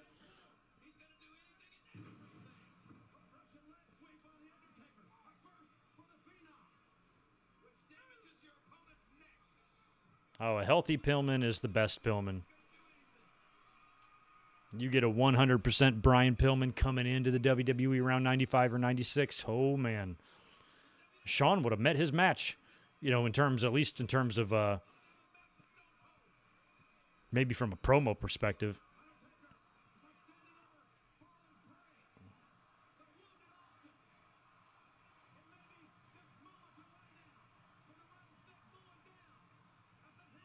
Damn, I don't know how many minutes we are into this match, but Taker has not gone old school yet until just now. Look at that crowd. Look at that crowd.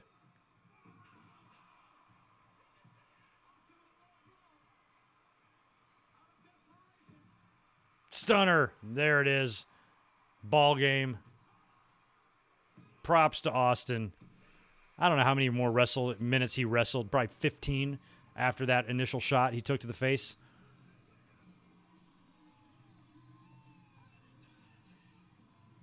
Trump Jr., McMahon 2024. Nah, that's not happening.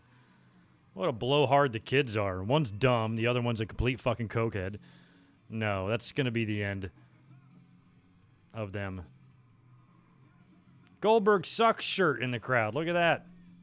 Fucking New York, man. Oh, and Taker's got the belt. I didn't even see where Taker got the belt from. Did he grab it from the ref?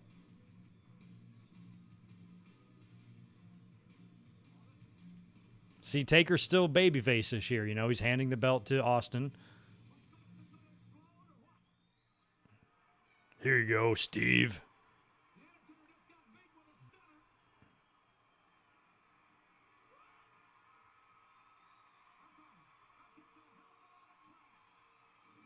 See, that's awesome. I kind of like how Austin took it and backed away, and then Taker kind of gave him the nod. It's good stuff. That's good stuff right there.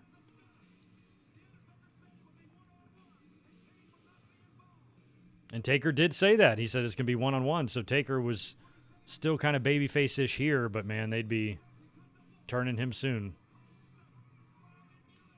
A couple months later, near the end of the year, right, he'd try to embalm Austin.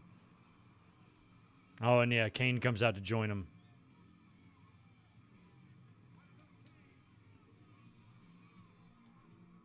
With Big Bro. See, and Austin's struggling to get up the ropes, too. Stop wrestling at SummerSlam, Austin.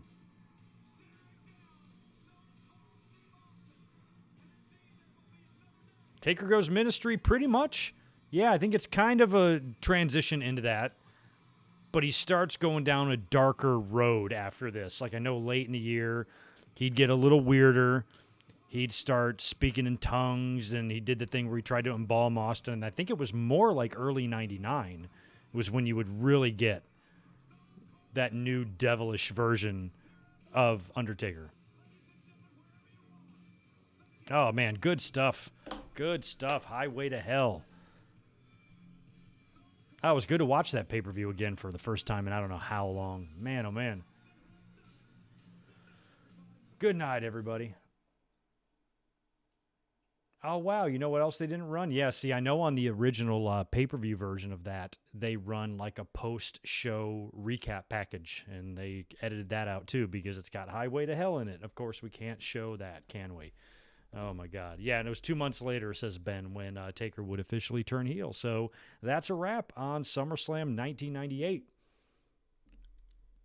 Appreciate you guys being with me here tonight. I got to get out of here because I got a lot of packing to do. I got to clean up my house. I got to prep and get everything ready for my vacation tomorrow. So I appreciate you guys being here. And just to recap, like I said, I'll be out of town, so there'll be no Raw review tomorrow, but I will be releasing a SummerSlam review on Wednesday, so you guys can check that out. And I'll be back in about a week to be back with the live streams again, and then I'll also be heading to SummerSlam in just a couple of weeks in Vegas. There is a meetup in the works right now that I'm working on, and I will let you guys know the details on that probably when I get back, once I have a meeting place. Some other YouTubers, I'm going to make an appearance over there, and we're going to try to do just a big old badass thing over there. So if you're going to Vegas, stay tuned. I'll give you guys the details on that down the road.